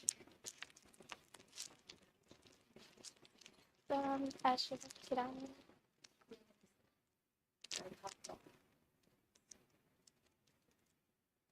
Mindegy, akkor mondom.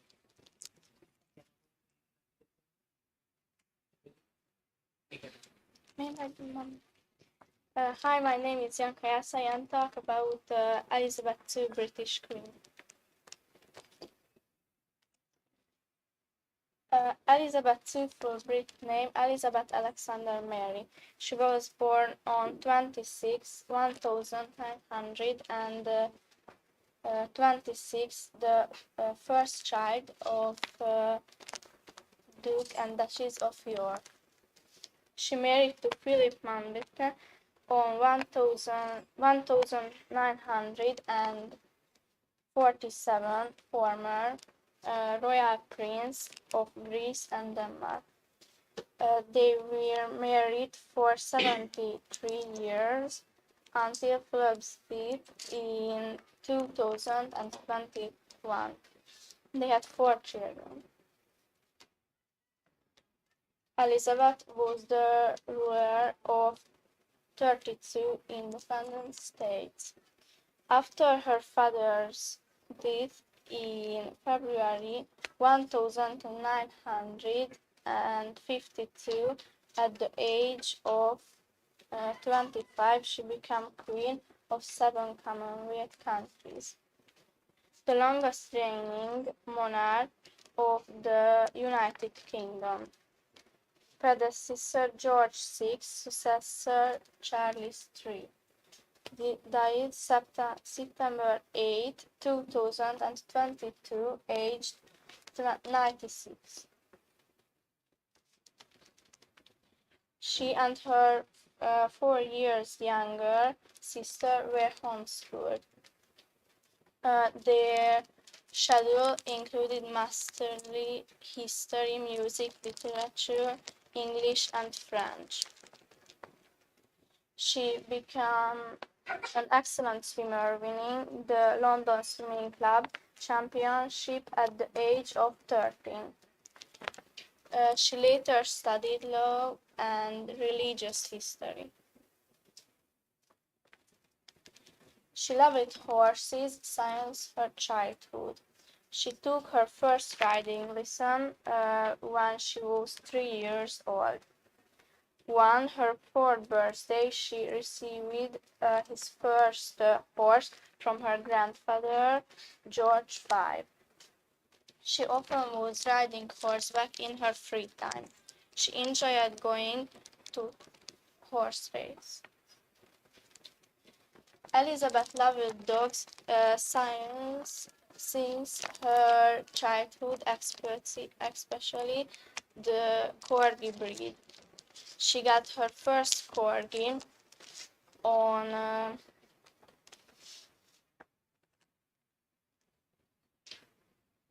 18th birthday.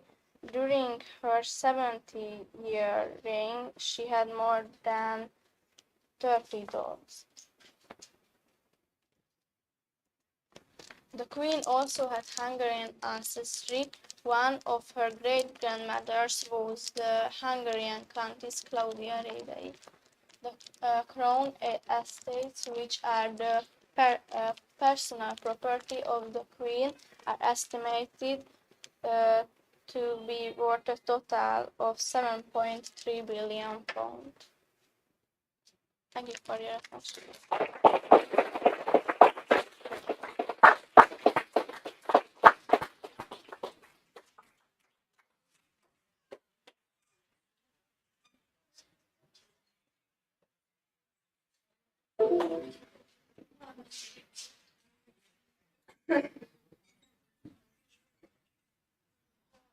Our next presenter will be Marci Anna Kira.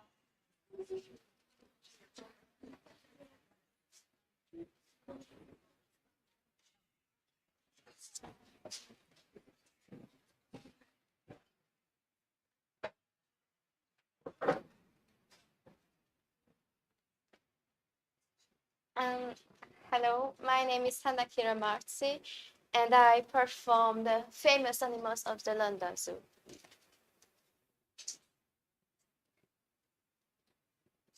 Guy the gorilla.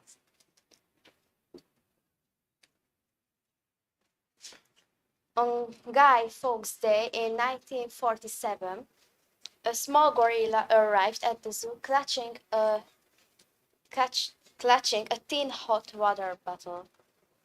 Guy became one of the zoo's best loved characters. When spare of interest, his ecclesure, he would scoop them up gently and peer and then before letting them go.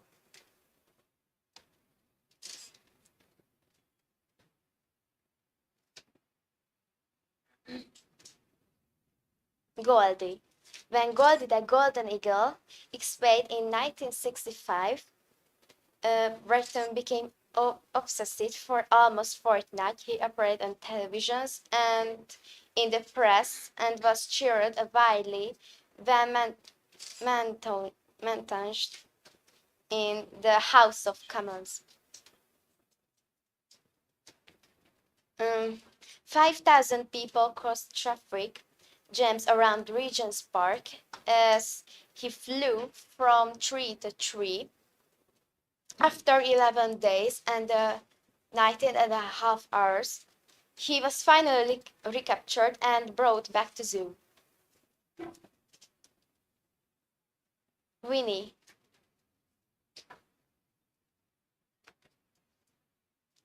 Winnie was an American black bear who was disappeared at the zoo in 1914 by a Canadian lieutenant at the start of First World War.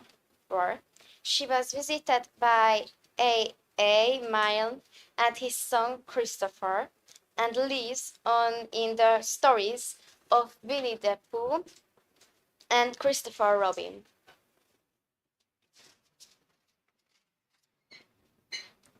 Obaish. Such was the excitement when Obaish arrived in 1850 that the number of visitors doubled that year. Not surprising, since he was the first hippopotamus to be seen in Europe since Roman times. Magyar összefoglaló. Meséltem Guyról, a gorilláról, aki az egyik legkedveltebb szereplő volt az állatkertben, nagyon aranyos volt. Meséltem Goldiról, az aranysasról, aki megszökött 1965-ben, és végül szerencsére megtalálták, és visszavitték. Winnie-ről, a Mici Mackóról, aki nagyon édes volt, aki tényleg létezett így a való világban. És Obaisról, az első vízilóról, amióta láttak az látott Európa római idők óta. Thank you for attending.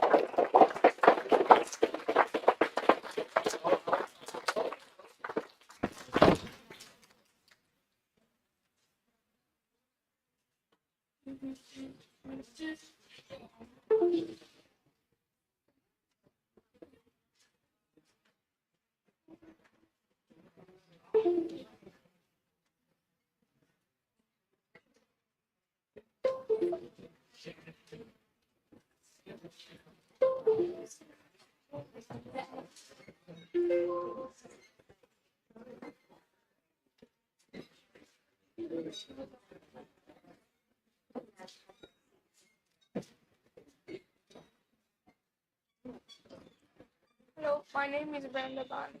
The seasons and the sports belong to them.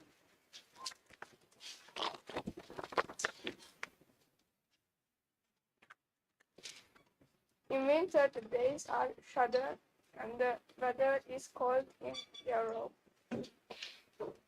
This is when the most precipitation falls, mainly in the form of snow. Most of the weather surface freezes in winter, making place for winter sports.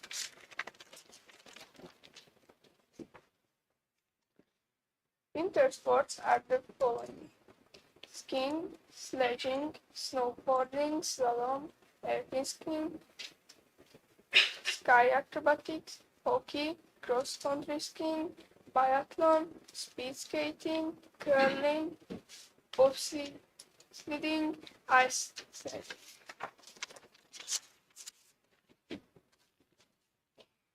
In Hungary, it rarely snows and it is not very cold, but when the weather lets me, I like to the sports. I'm sledding. I'm skating. I'm skiing.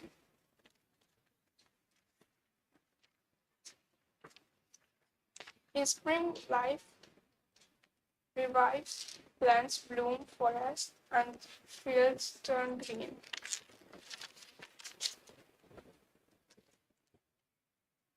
The 1st of March is the beginning of spring, which lasts for 3 months. There is a proverb in Hungary: Alexander, German, Benedict bring warm weather in their snacks. Spring sport: tennis, skating, roller, bicycle, running, golf, table tennis, badminton, fishing, archery, handball, mountaineering.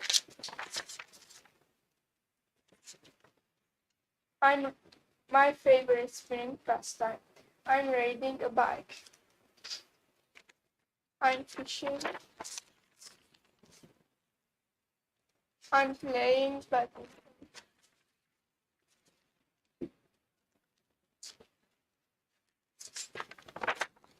Summer is my favorite season. This is when the days are the longest and the weather is the warmest.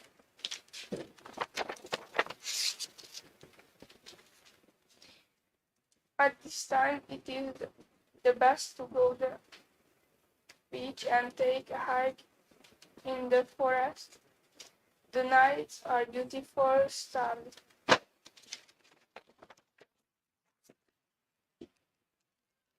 Summer sports: swimming, surf, diving, surf, sailing, kayak, canoe, skydiving, mountaineering, acrobatics, wakeboarding, water polo, rafting. There is vacation in the school. In my free time, I like to play sports.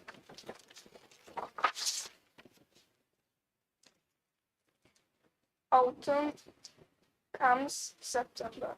The yellow falling leaves offer beautiful sight. During this period, the days come shorter and the weather gradually becomes colder, windier, and rainier. Autumn sports: floorball, reading, basketball, American football, bowling, wall climbing, walk, football, yoga, hiking.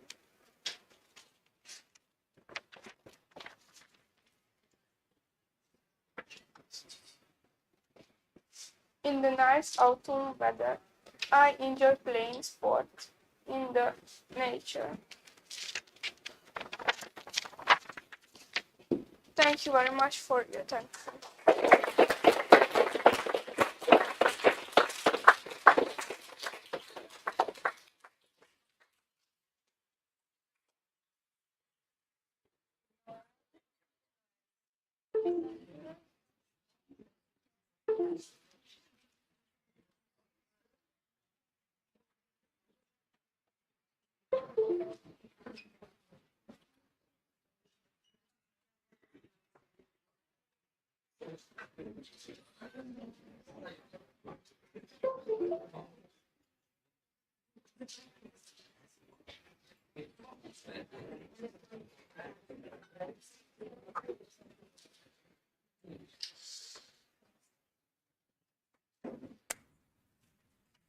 Hello everyone, my name is Noel Donatin and I'll be telling you about animals that look cute or beautiful or just harmless, but they're actually very, very dangerous.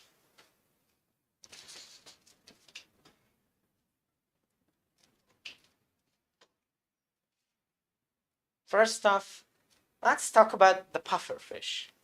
I think we all know this animal, and you would think, why does it even belong in this category, like cute and or beautiful animals? Well, just that face says it all. Well, the pufferfish is one of the most poisonous vertebrates on Earth. And it may not have enough poison to kill a big predator like a shark, but it does have enough poison to kill a human. And in some countries, like Japan, people even eat pufferfish. But as long as the fish's liver is cut out, then it's edible. Why the liver? Because that's the body part that produces the poison.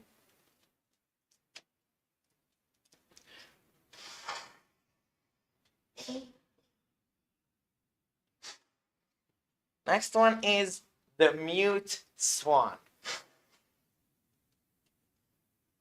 They're beautiful birds, I know, but they can be dangerous too. Like, despite their name, mute swan, they can be very loud.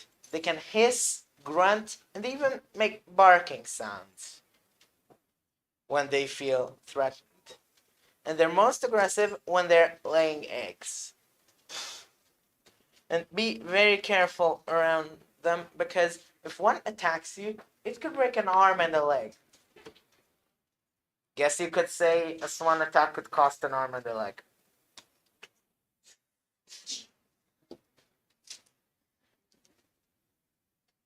Next one, the leopard seal.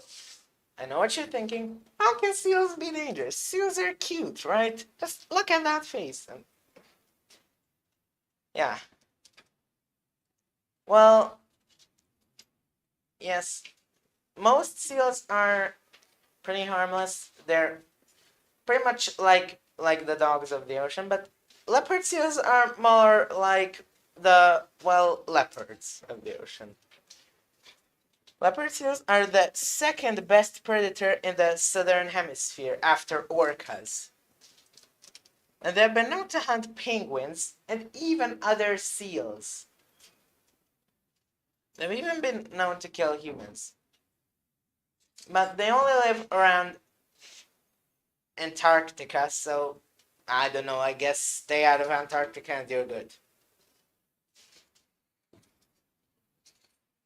Next one, the poison dart frog.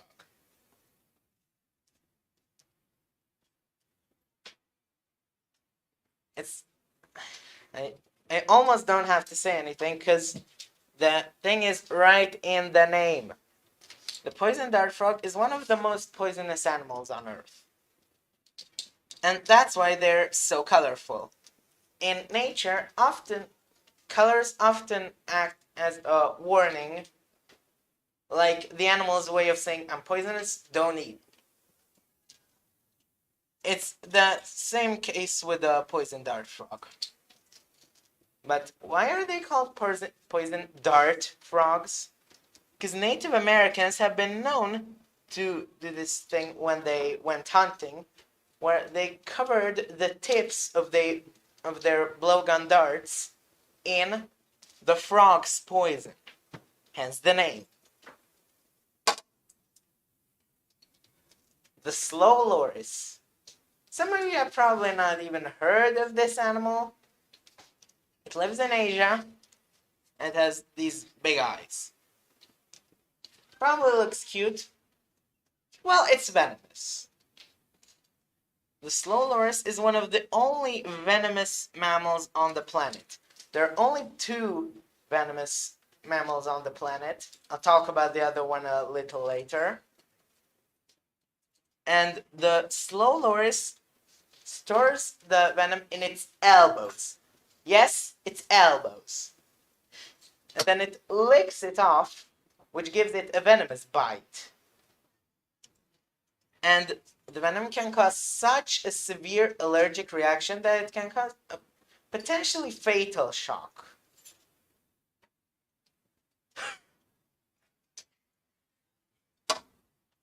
Lucky for us, they're not one of the fastest animals, as even the name suggests. Alright, next one, the dug-billed platypus. And the platypus is the only other venomous mammal on the planet, other than the slow loris. The male platypuses have venomous spurs on their legs. Fortunately, their venom cannot kill a human. And they mostly use it when they're competing against other males. But if they're in danger, they will not hesitate to use it for self-defense. And it's interesting because the venom can cause a lot of symptoms like nausea and cold sweats, but it can also cure some diseases such as diabetes. But it's not the best thing to use for obvious reasons. The stingrays. Well, here the danger is also in the name. Luckily, these animals do not kill humans on purpose. They will only sting if they're provoked. But sometimes they will also sting unprovoked. Why? I have no clue. One of these unprovoked stings was actually what killed famous Australian crocodile hunter Steve Irwin. The giant panda. Yes, it may look cute, and many people think it only eats bamboo. But that's a misconception. Despite the misbelief, it's still a bear, so it will eat meat if given a chance. And even though they may look cute, they have huge teeth and very sharp claws. Again, they're still bears.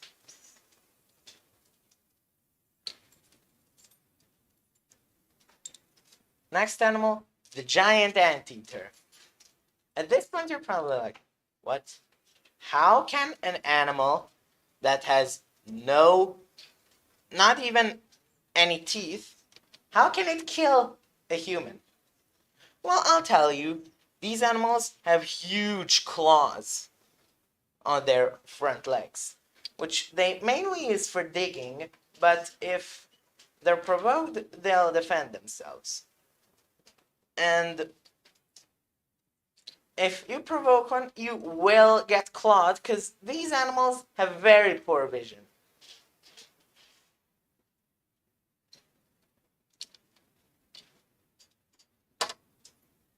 The next animal, the Tasmanian devil. It looks kind of like a mole, but it's much more dangerous. These animals have such a strong bite that they can bite through bones. And by the way, interesting fact, these animals store fat in their tails in case of starvation. So if they can't eat for a really long time, they use up the fat in their tails. And by the way, these animals are nocturnal, so they only hunt at night time. They have a perfect sense of smell and very good coordination. Well, guess we could say we're lucky it only lives in Tasmania, which is an island next to Australia. Nem túléptem. Magyar nyelvű összefoglaló. Most itt beszéltem néhány olyan állatról, amik aranyosnak, vagy szépnek, vagy csak így ártalmatlannak néznek ki, de amúgy veszélyesek nagyon. Mint például a kacsacsőrömlős, az óriáspanda, a gömbhal, vagy a nyílméregbékák. Csak hogy néhány példát említsek. Now, before we move on, who can tell me more animals we talked about, just to involve the audience a little? No one? Yes.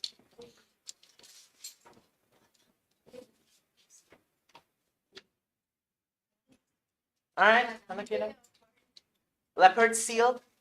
Yes? Anyone else? No? What?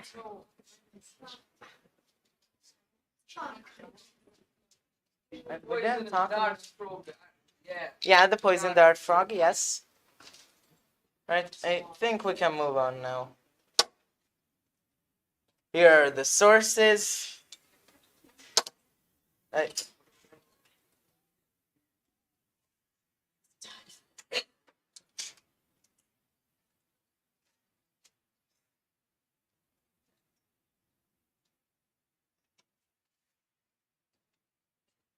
That is all for now. Thank you for your attention.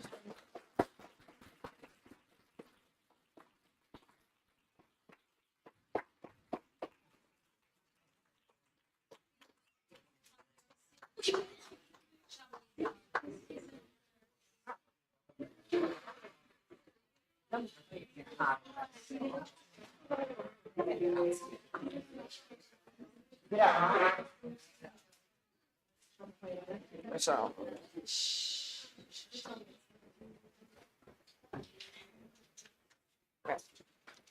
Why is Quentin Tarantino a genius?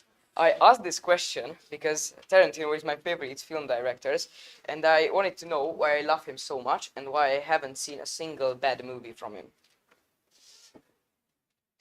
The first thing that you see when you watch a movie is the production design.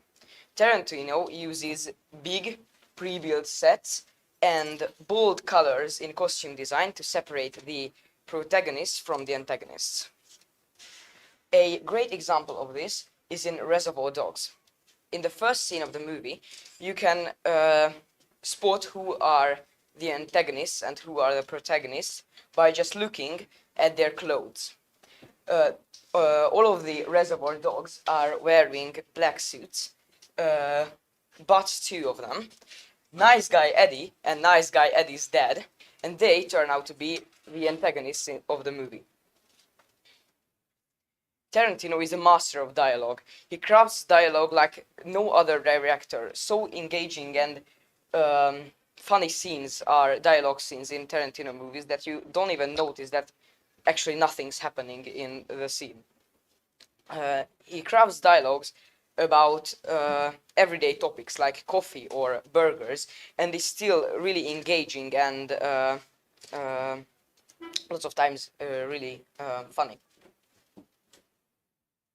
Tarantino uses food really interestingly. He uses it to build character. In The Reservoir Dogs, Mr. White is drinking his cold drink and he's pretty chill, and he's just looking at two people who are beating up a cop who is bleeding from multiple parts of his body, and he's just drinking and standing there.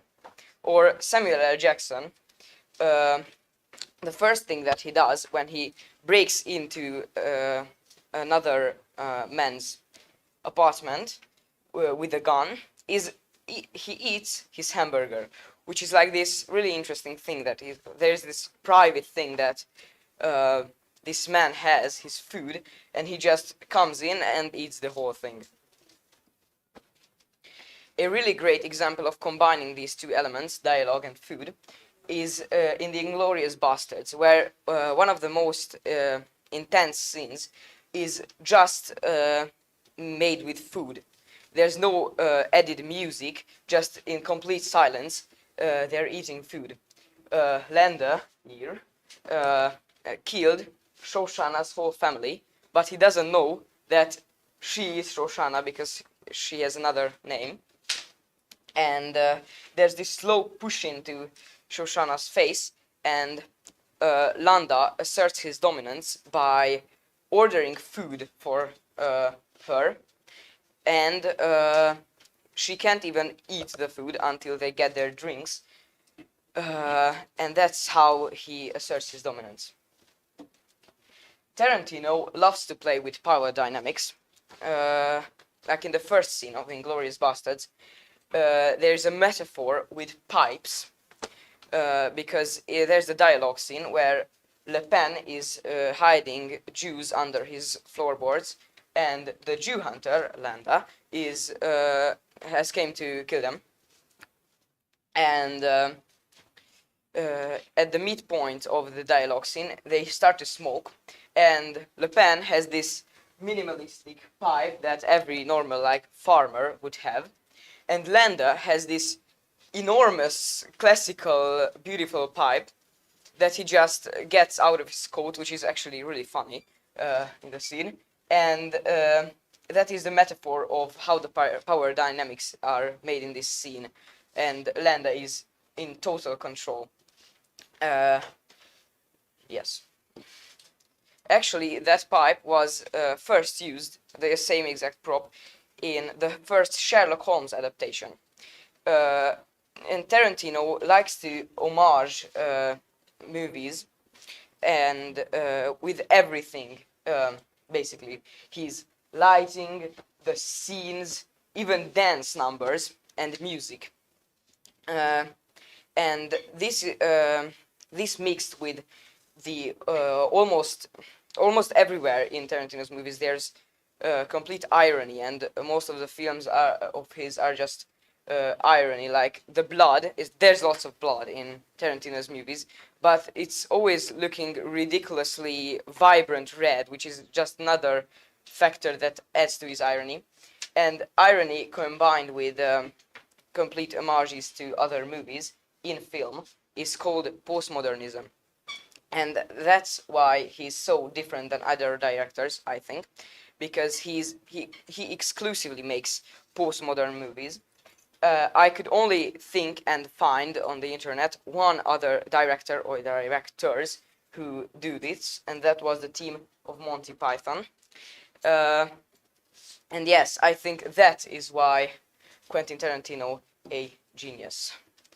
Ma arról beszéltem, hogy miért zseniális Tarantino, és nagyon sok faktort megnéztem, hogy mitől jók az ő filmjei, de a végén arra jutottam, hogy azért, mert egy olyan technikát vagy műfajt használ, amit majdnem senki más nem használ a filmiparban. Köszönöm a figyelmet!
Kurata Rosie. She's our youngest presenter at English Academy. And please start your topic. Hello everyone, my name is Rosa Karata and I'm a 4th grader. Today I'll be talking about Barbary macaque monkeys. I chose this topic because I really like animals and this monkey type is interesting for me. They're originally from the Atlas Mountains and the Rif Mountains of Morocco. This monkey type is the only wild population on the European continent. They are tailless species, also known as Barbary apes. The name Barbar refers to the Berber people of North Africa. They live in large groups. They live in large groups, and there is a dominant female that oversees the group. They groom each other to reduce stress and to make their fur bug-free. When they chatter their teeth together, it means they are smiling. They're endangered because they're sold as pets. They inhabit cedar and oak forests. Approximately 65 and 75% of the wild population lives in the cedar forests of the middle Atlas Mountains in Morocco. The Tibetan macaques is the largest macaque species. The only long-established European population is found in Gibraltar. Macaques eat anything: seeds, grass, young leaves, berries, and even reptiles and mealworms. Macaques is about 16 centimeter and with a brown fur and a pink pale face. Adult males weigh about 16 kilograms and the females 11. They live around 22 years. They are the most active during daylight hours. The natural threats to the macaques are the leopards, foxes, eagles, and dogs. Females are pregnant for 5 months. Since they are wild animals, they may react violently and bite. Thank you for your attention.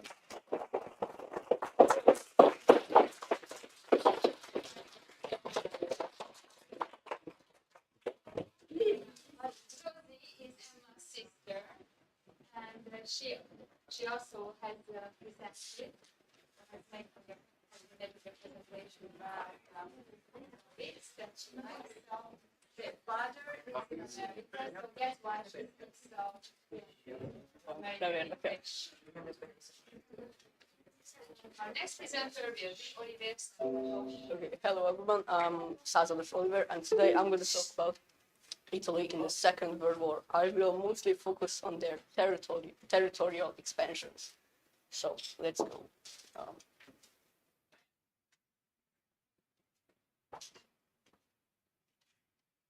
Okay, so what they looked like before the war. So in 1911, they took Libya from the Ottoman Empire, and in 1937, they took Ethiopia after a 2-year-long, very harsh and costly war.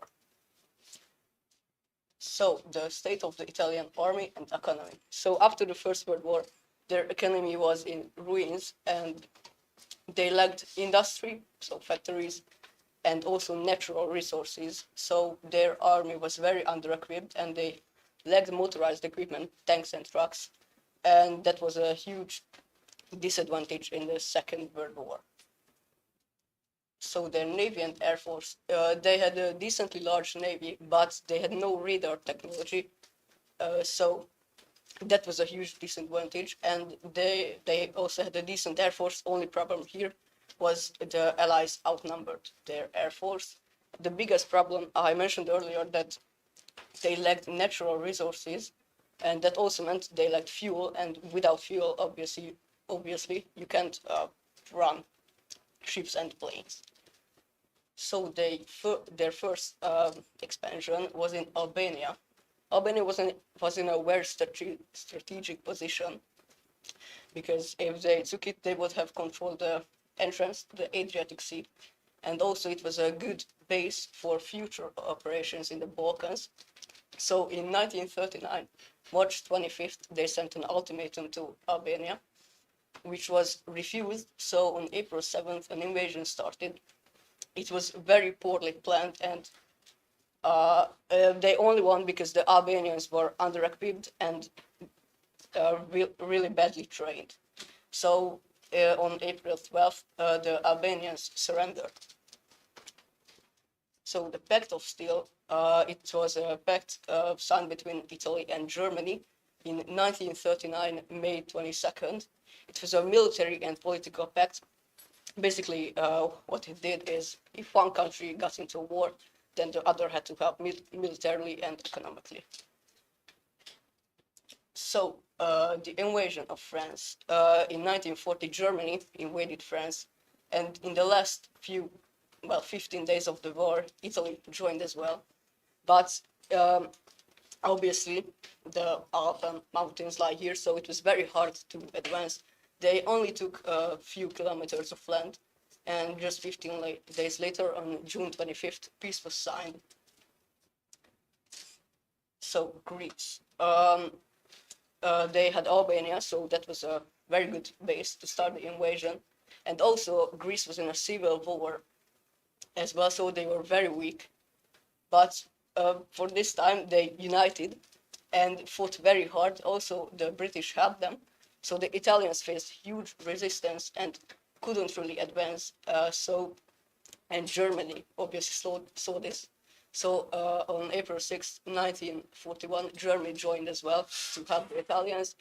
And a few weeks later, Greece fell because they couldn't hold out against two powers. So, Yugoslavia. So obviously, for the Germans, they needed to move troops through the Balkans.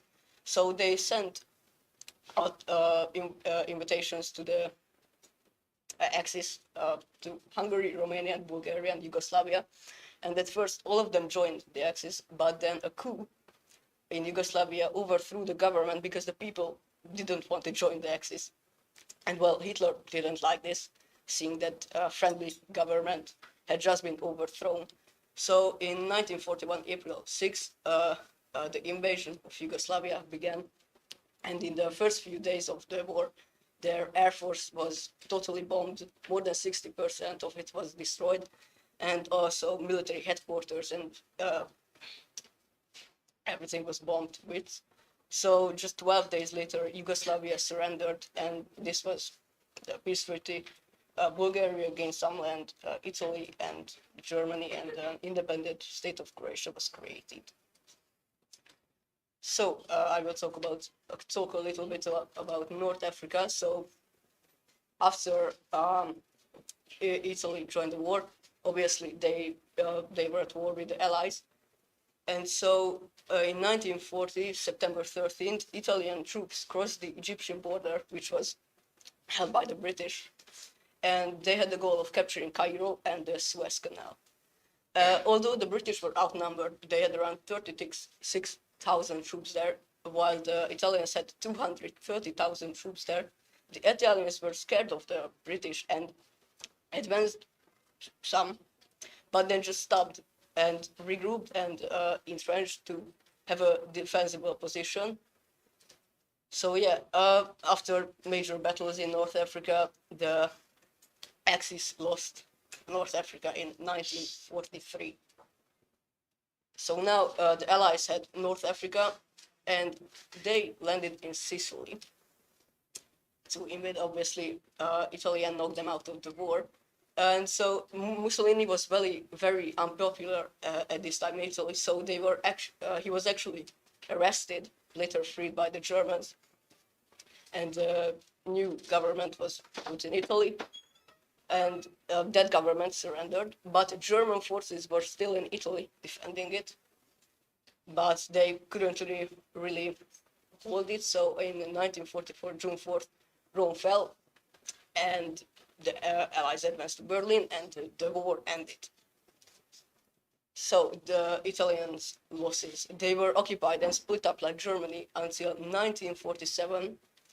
Their total losses, soldiers and civilians, were around 457,000 people, and they had to pay, in today's money, around 7.5 billion dollars, and they also had to reduce their army, navy, and air force size, and they also lost all of their colonies, and yes. So in conclusion, the Italians just weren't ready for a war. Their army was under-equipped, they lacked resources, they lacked industry, and they also had bad military leaders because some of the leaders there were chosen because of their political positions, not because of their knowledge. So yeah, here are the sources, and thank you for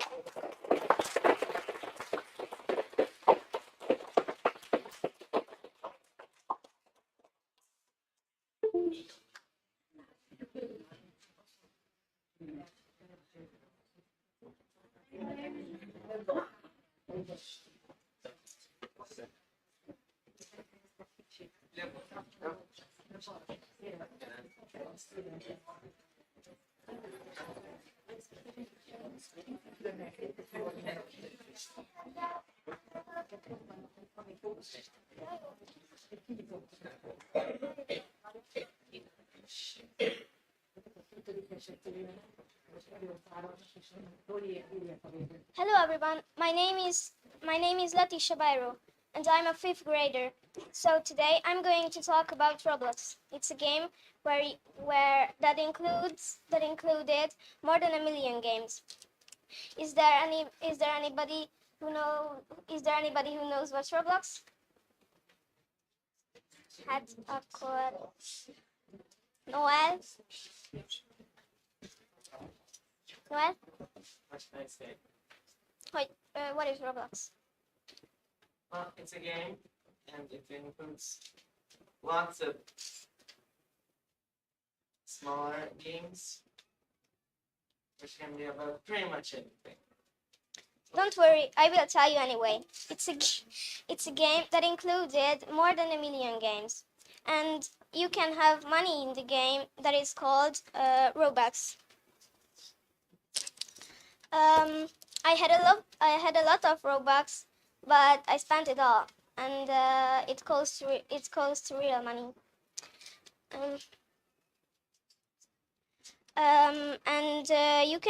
You can play with in-game friends and with your real friends also. And I can be your friend too. My username is midnightplays. It's there on the board.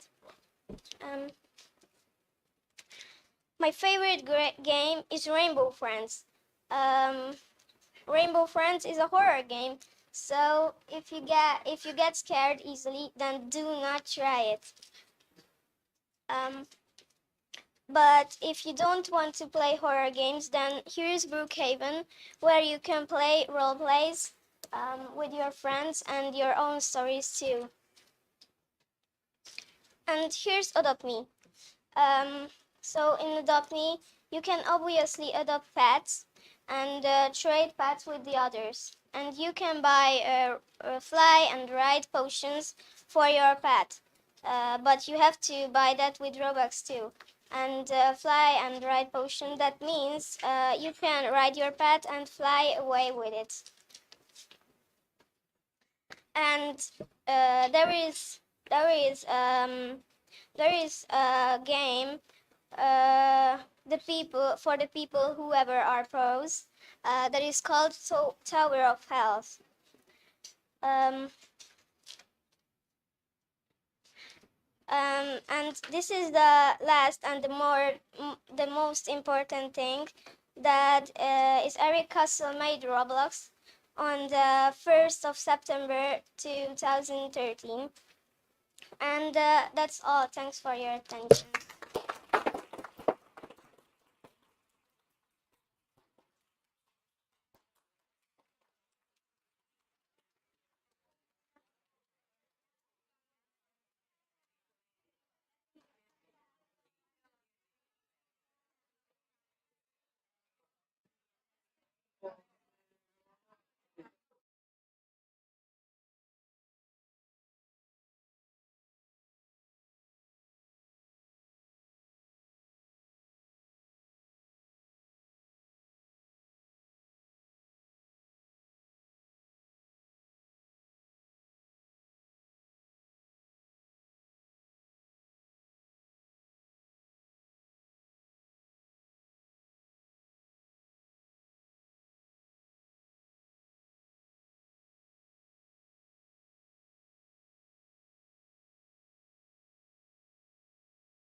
I'm going to be talking about democracy.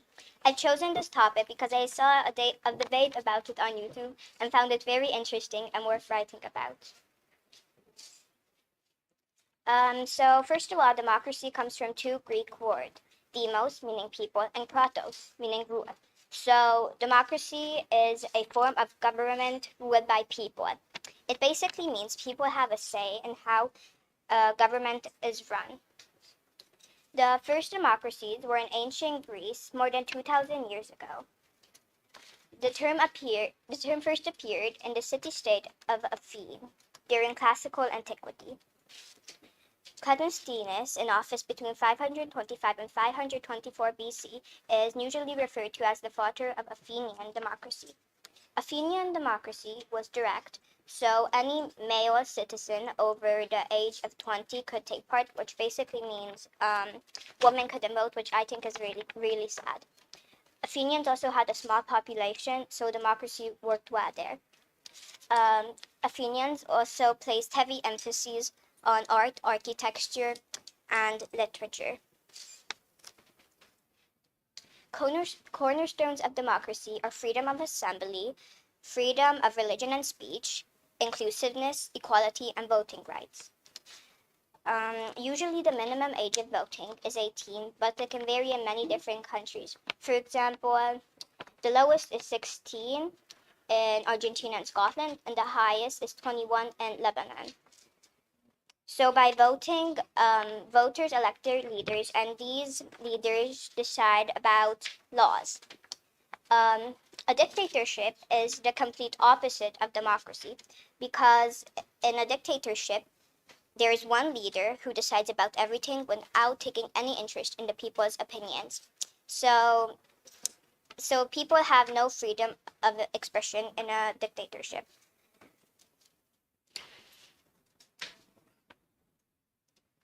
According to the Democracy Index, there are 25 flawed democracies today, and there are also flawed democracies.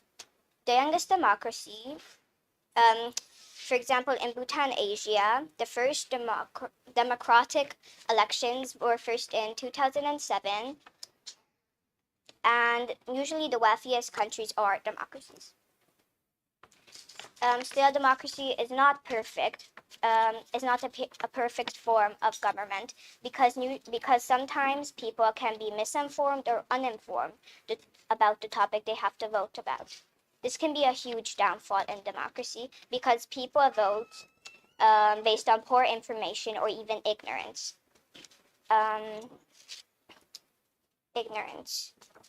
Some people even believe that democracy with its frequent changes in government can lead to instability.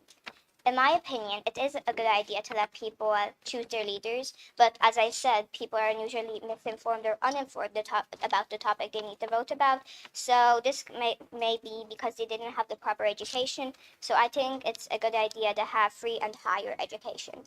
Or maybe there could also be a simple questionnaire before they vote, so they have the most basic idea about what they have to vote about. And if there's a minimum age of voting, there could also be a maximum age of voting. And I hope nobody cheats while counting the votes. Thank you for your attention and have a lovely day.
Hi Hi, my name is Lisa Yassai, and I talk about Szigetvár, the most hero city, because my father born it and lived there. The area around the Alma stream has been inhabited for thousands of years. After Celtic, Roman, and Avar rule, the area fell into hands of the conquering Hungarian. Yeah. During the conquest, the Boton tribe lived here. In the 15th century, there was a medieval town here already. Its rule increased with the Turkish expansion. Turkish rule lasted the longest in Baranya County. It lost its military importance by the middle of the 18th century. At the end of the 19th century, the construction of the Pittsburgh Railway brought about its development again. It was granted city status in 1966, the 400th anniversary of the heroic stand. Miklos General. He was born in 1508 in the castle of Zrin. He appeared more and more frequently in a military operation in Croatia from 1527. The 34 years old count was appointed Ban of Croatia and Slavonia on 24 December 1542. He became the captain of Szigetvár Castle in 1561.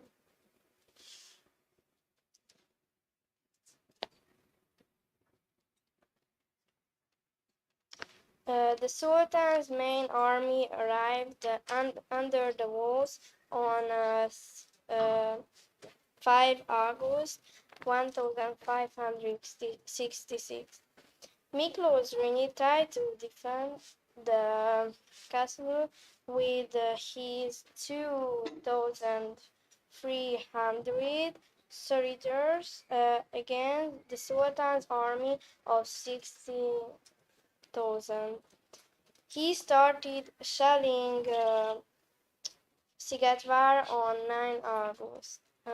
The Turks started lowering the moats surrounding the castle on 12 August.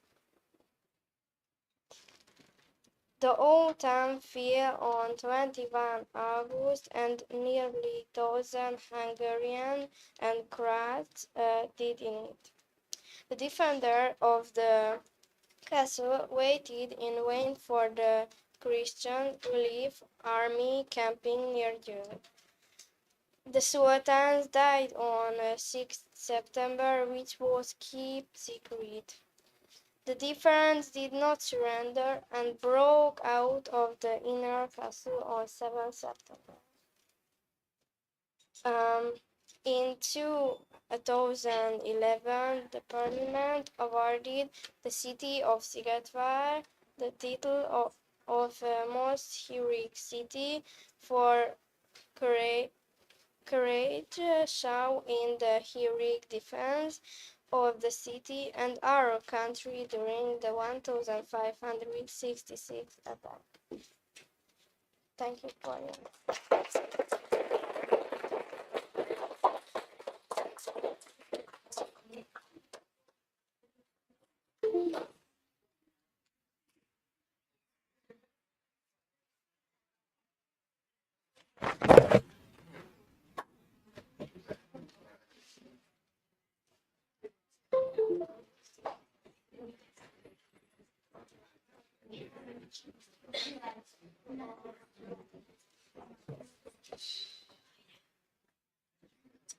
Hi, my name is Anna Rebecca Kowalitsky, a 5th grade student. I want to talk about the Eiffel Tower.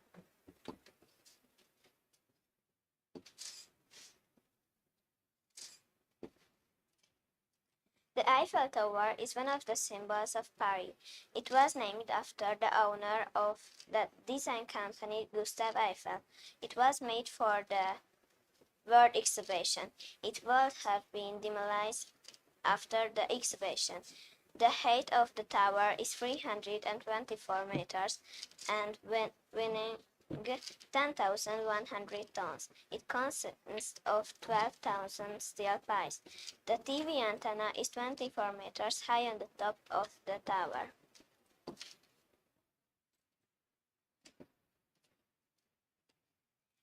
His full name is Alexandre Gustave Eiffel. Was born on the 15th of December 1832.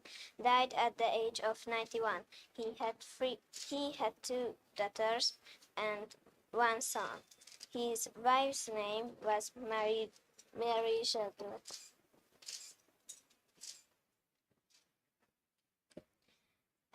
Eiffel will make the application deadline become a Knight of the Order of Honor. On May 15, the tower was opened to the public, who were delighted not only by the view but also by the ultra-fast and completely new hydraulic elevators. The new modern elevators were designed by Dezső Korda, a Hungarian engineer. During the 6 months of the World Exhibition, the tower welcomed 2 million visitors.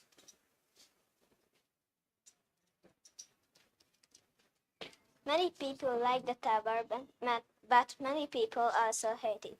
They gave for it nicknames like Aglanas or Old Lady. They wanted to tear it down and blow it up several times. Victor Lessing sold it twice in a scrap metal. The Germans even wanted to turn it into weapon.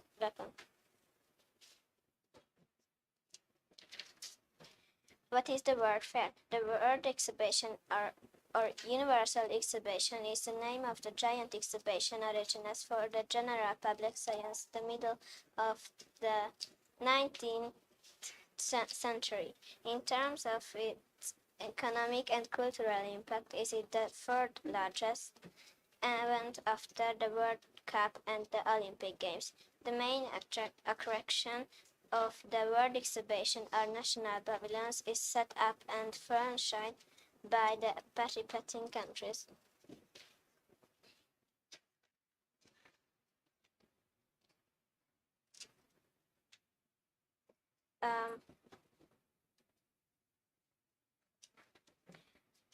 The Eiffel adopted the idea of his colleges and built the tower.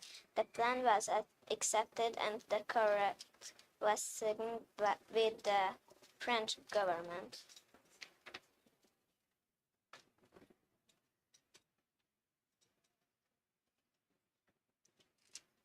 The construction of the tower was opposed by many. The workers were not paid enough, so they went on strike.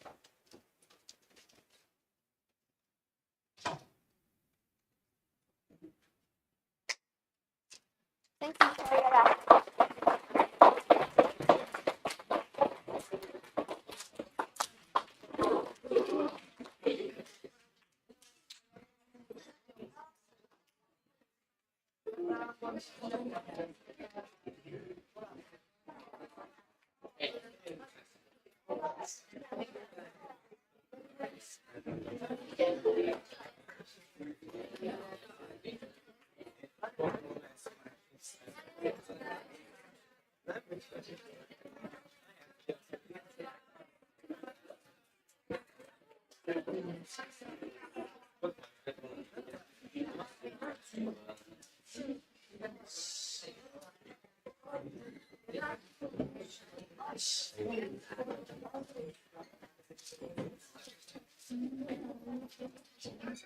Hi everyone, I'm Roland Philip and today I'm going to talk about the life and work of Paul Ekman. I chose this topic because one of my favorite TV series is based on the work of Paul Ekman, and I was curious how accurate it is, and is there a way to detect lies what people tell? Because everybody lies, as Dr. House said. Paul Ekman was born in 1944 in Washington, D.C. in a Jewish family. His father was a pediatrician, and his mother was an attorney. There's 23 pairs of muscles in our faces, and with these muscles, we can make 46 different expressions. And with these expressions, we can show our feelings without any words.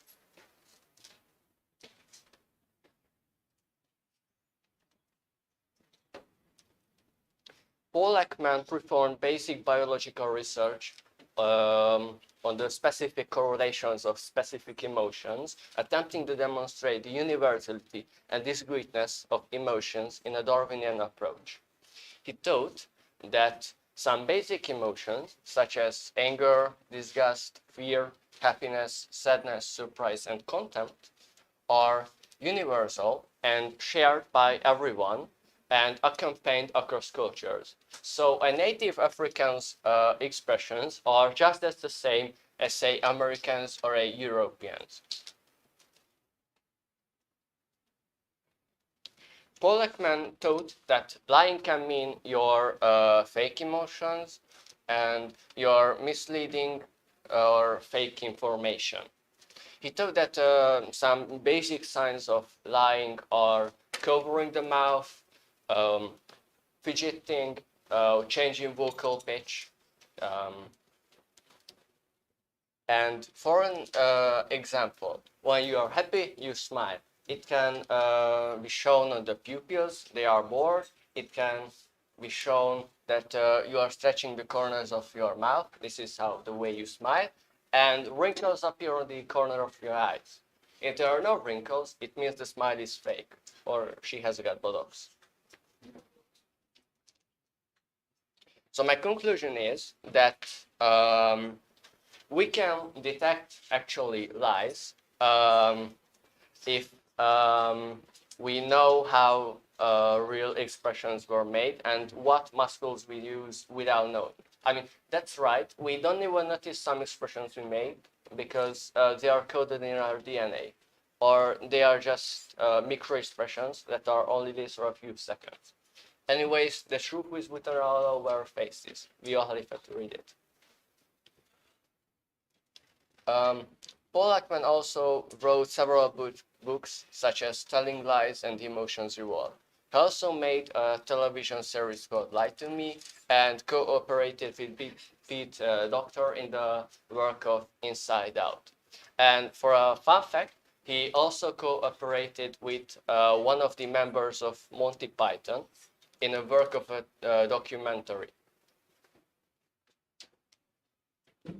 And for the last thoughts, I put this quote here, that the only way three people can keep a secret is the two of them are dead, which can be presentation of our society, that there's Paul Ekman said that in a normal 10 minutes of talking, a normal people say 3 lies. I won't say this is true to everyone all over the world, but yeah, this is kind of a thought something too. Thank you for your attention.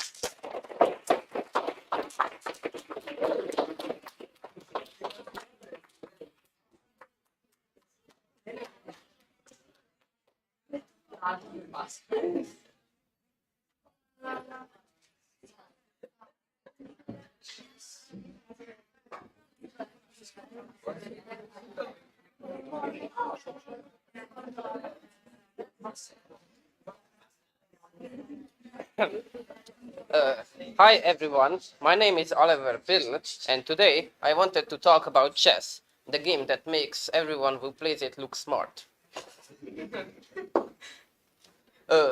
Basics. Chess is a two-player board game played on an 8x8 checkered board. The rows are called files, while the columns are called ranks.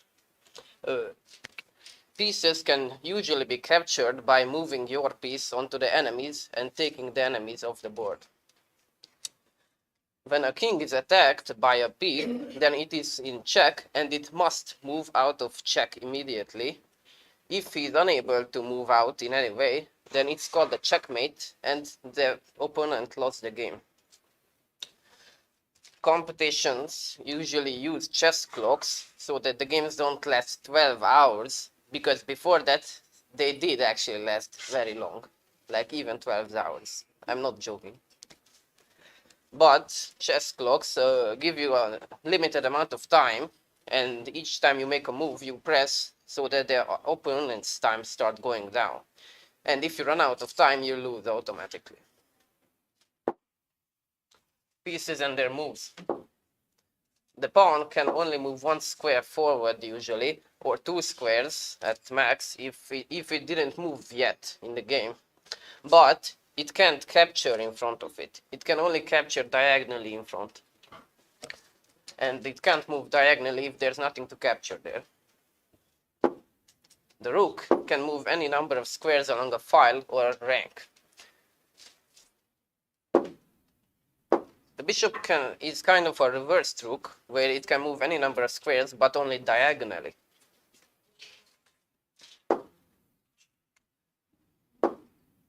The queen can move any number of squares diagonally or along a file or rank, which is basically like a rook and a bishop combined. It is also one of the best pieces because of how freely it can move. The knight is explained a bit complicated, but it can basically move in a sort of L shape, where it goes 2 squares in a direction and then 1 square in another direction to form an L. Also, the knight is the only piece which can jump over other pieces, be it your or the enemy's piece. And the king can just move 1 square in a direction, making him pretty weak. But if he gets in a checkmate, then you lose the game, so you have to watch out. Special moves. Oh yeah, so promotion happens when a pawn reaches the other side of the board, the very last square, and then it can become a queen, rook, bishop, or knight, depending on which one you choose. You can choose whichever you want, but most people just choose the queen because it's the best. Sometimes they choose the knight because it's the only one that can jump over, but the queen is the best usually to choose. Castling. I learned this from my grandfather personally. It's a move where your king and rook kind of swap places. So the king moves 2 squares towards the rook, and the rook goes to the square which the king jumped over. For this to happen, there must be also no pieces between them. None of the squares between and where they land must be in check, and the pieces must not have moved in the game yet. And for this special move, which I didn't even know about until I researched for this presentation, and I'm probably sure that nobody knows it here. It's called en passant, if I'm pronouncing it correctly because it's in French. It translates to in passing. When a enemy pawn would move 2 squares to dodge your pawn's attack, then you can still take it by attacking exactly the same way as if it has moved 1 square, just like that. Like it moves 2 squares, but it still can capture just like this. But this can only happen on the turn that the pawn moved 2 squares.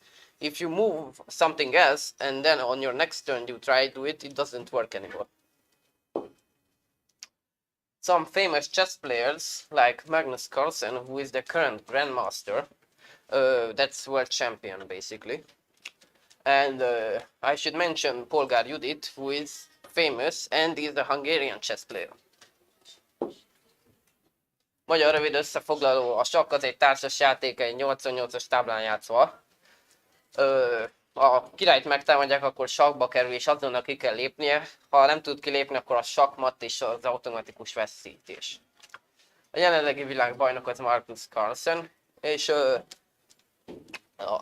3 speciális lépés van, az átalakulás, amikor a paraszt, amikor eléri a tábla végét, átalakulhat bármelyik másik bábúvá kivétellel a királlyal.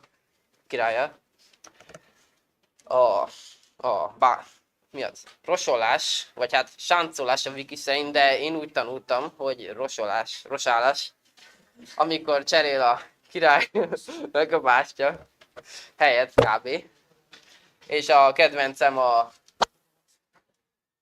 menet közben, magyarra fordítva, francia szóról, amikor kivédeni a parasztok támadását a paraszt úgy, hogy 2 lép, de nem védi ki, mert úgyis ki lehet ütni. Sources. Thank you for your attention.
So, hello everyone. I'm Hunor Gergelyházi, and I'm going to talk about guns that basically the biggest countries used in World War II. The Soviet Union used, so how I made this PPT is a handgun, pistol, and rifle. So there's only two guns for most of the countries. Soviet Union used this rifle. It has an internal magazine, bolt and single action, meaning it has only one round in the chamber, and bolt action meaning it needs to be cocked every time you shoot. Twistable safety switch, it's located here, and you need to pull it back and twist it like 25 degrees left, so the safety is activated. You can shoot with it if its safety is on. It uses a 7.62 by 54 millimeter cartridge, which is pretty big. It has a 5-round magazine capacity, and it was produced between 1891 and 1973, so it's very well-established gun. The pistol that they used in World War II is this pistol, Tokarev. It has detachable magazine, meaning the magazine can be pulled out from the handle. It uses a 7.62 by 25 TT cartridge or a 9 by 29 millimeter parabellum cartridge. Basically, they're the same. Not really much difference. One is a solid round, and the other is a copper jacket, meaning it has a lead core and a copper, basically, outer shell. Semi-automatic, meaning it doesn't need to be cocked every time you shoot it. And locked breech single action, meaning it has one round in the chamber, and locked breech, meaning locked breech. Yeah. Blowback operated, meaning that when you shoot it, the gases escape from the cartridge, pushing the whole slide back. That cocks the mechanism. Lever safety, it's located here, and it holds the slide, so you can shoot it without the slide moving. It was produced between 1930 and 1955. For Germany, they used basically the same stuff. Yes. This is basically the German version of the Mosin Nagant. It's a Moser Carabiner 98 Kurz. Kurz stands for it being a smaller version, because the longer version was, of course, longer, like a foot longer than this. It's not really a big gun. It has an internal magazine and basically the same specs of the Mosin Nagant, only it's German made. The almost only other thing is that it uses a lever safety, which is quite clever, because here there's a lever that is basically just a slab, and there's three positions. One is where the switch is left, where you can pull the whole bolt back and use the gun as normal. Then there's a second when it is upright like this, and then you can pull the bolt back, but you can't shoot, so that's ideal for cleaning. And the third is when it's fully right, and that you can't shoot, can't pull the bolt back. It just holds the whole thing together. It was produced between 1935 and 1945, so basically only in the Second World War. And this other monstrosity, this was nicknamed the broom handle. I don't know why. It has an internal magazine located right here. It has a varying magazine capacity. It's either 6, 12, or 21 it holds either 6, 12 or 21 cartridges in the magazine, depending from which model you buy or they produced. It uses a 9x25 Mauser cartridge. It's basically the pistol caliber for all German pistols. It's semi-automatic, meaning same gas blowback operated thing, meaning when you shoot, the gases escape from the cartridge, push back this slide here that locks the mechanism. Special safety lock, there's this little notch here right next to the cocking piece, and basically that just denies you from shooting it. That's all. It was produced between 1896 and 1937, so it wasn't used for the entirety of World War II, but they were under-equipped, so they had to use these old, well, these weren't good guns, so they easily broke down and stuff. Yeah. Now we have the USA. I think everyone knows this one, the M1 Garand, and the other one too. The M1 Garand had an internal magazine, used 7.62 by 51 millimeter NATO cartridges. NATO stands for, actually I forgot what NATO stands for. No problem. It's semi-automatic. It was actually the first semi-automatic rifle. It has an 8-round magazine capacity and the Garand safety, which basically just holds the trigger, so you can't pull it, but you can still pull the slide back. It was produced between 1934 and 1957. Fun fact, they actually used these guns in the Vietnam War because they were, again, under-equipped. Now, we have the Colt M1911. It was basically the same as the Tokarev, but only for the US and a lot better. It had a detachable magazine, the 45 ACP cartridge, which is basically just a 9mm cartridge. It was semi-automatic gas blowback, basically the same as the Tokarev. 7-round mag capacity and the lever safety. That's there's 2 lever safeties.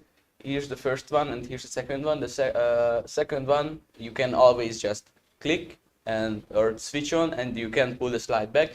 But the first one, it works when the whole thing is empty, so you don't have any more rounds.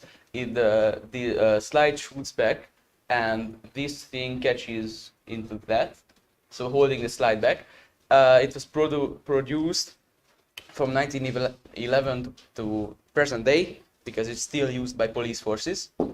And we have the cartridges. This is a 9mm round.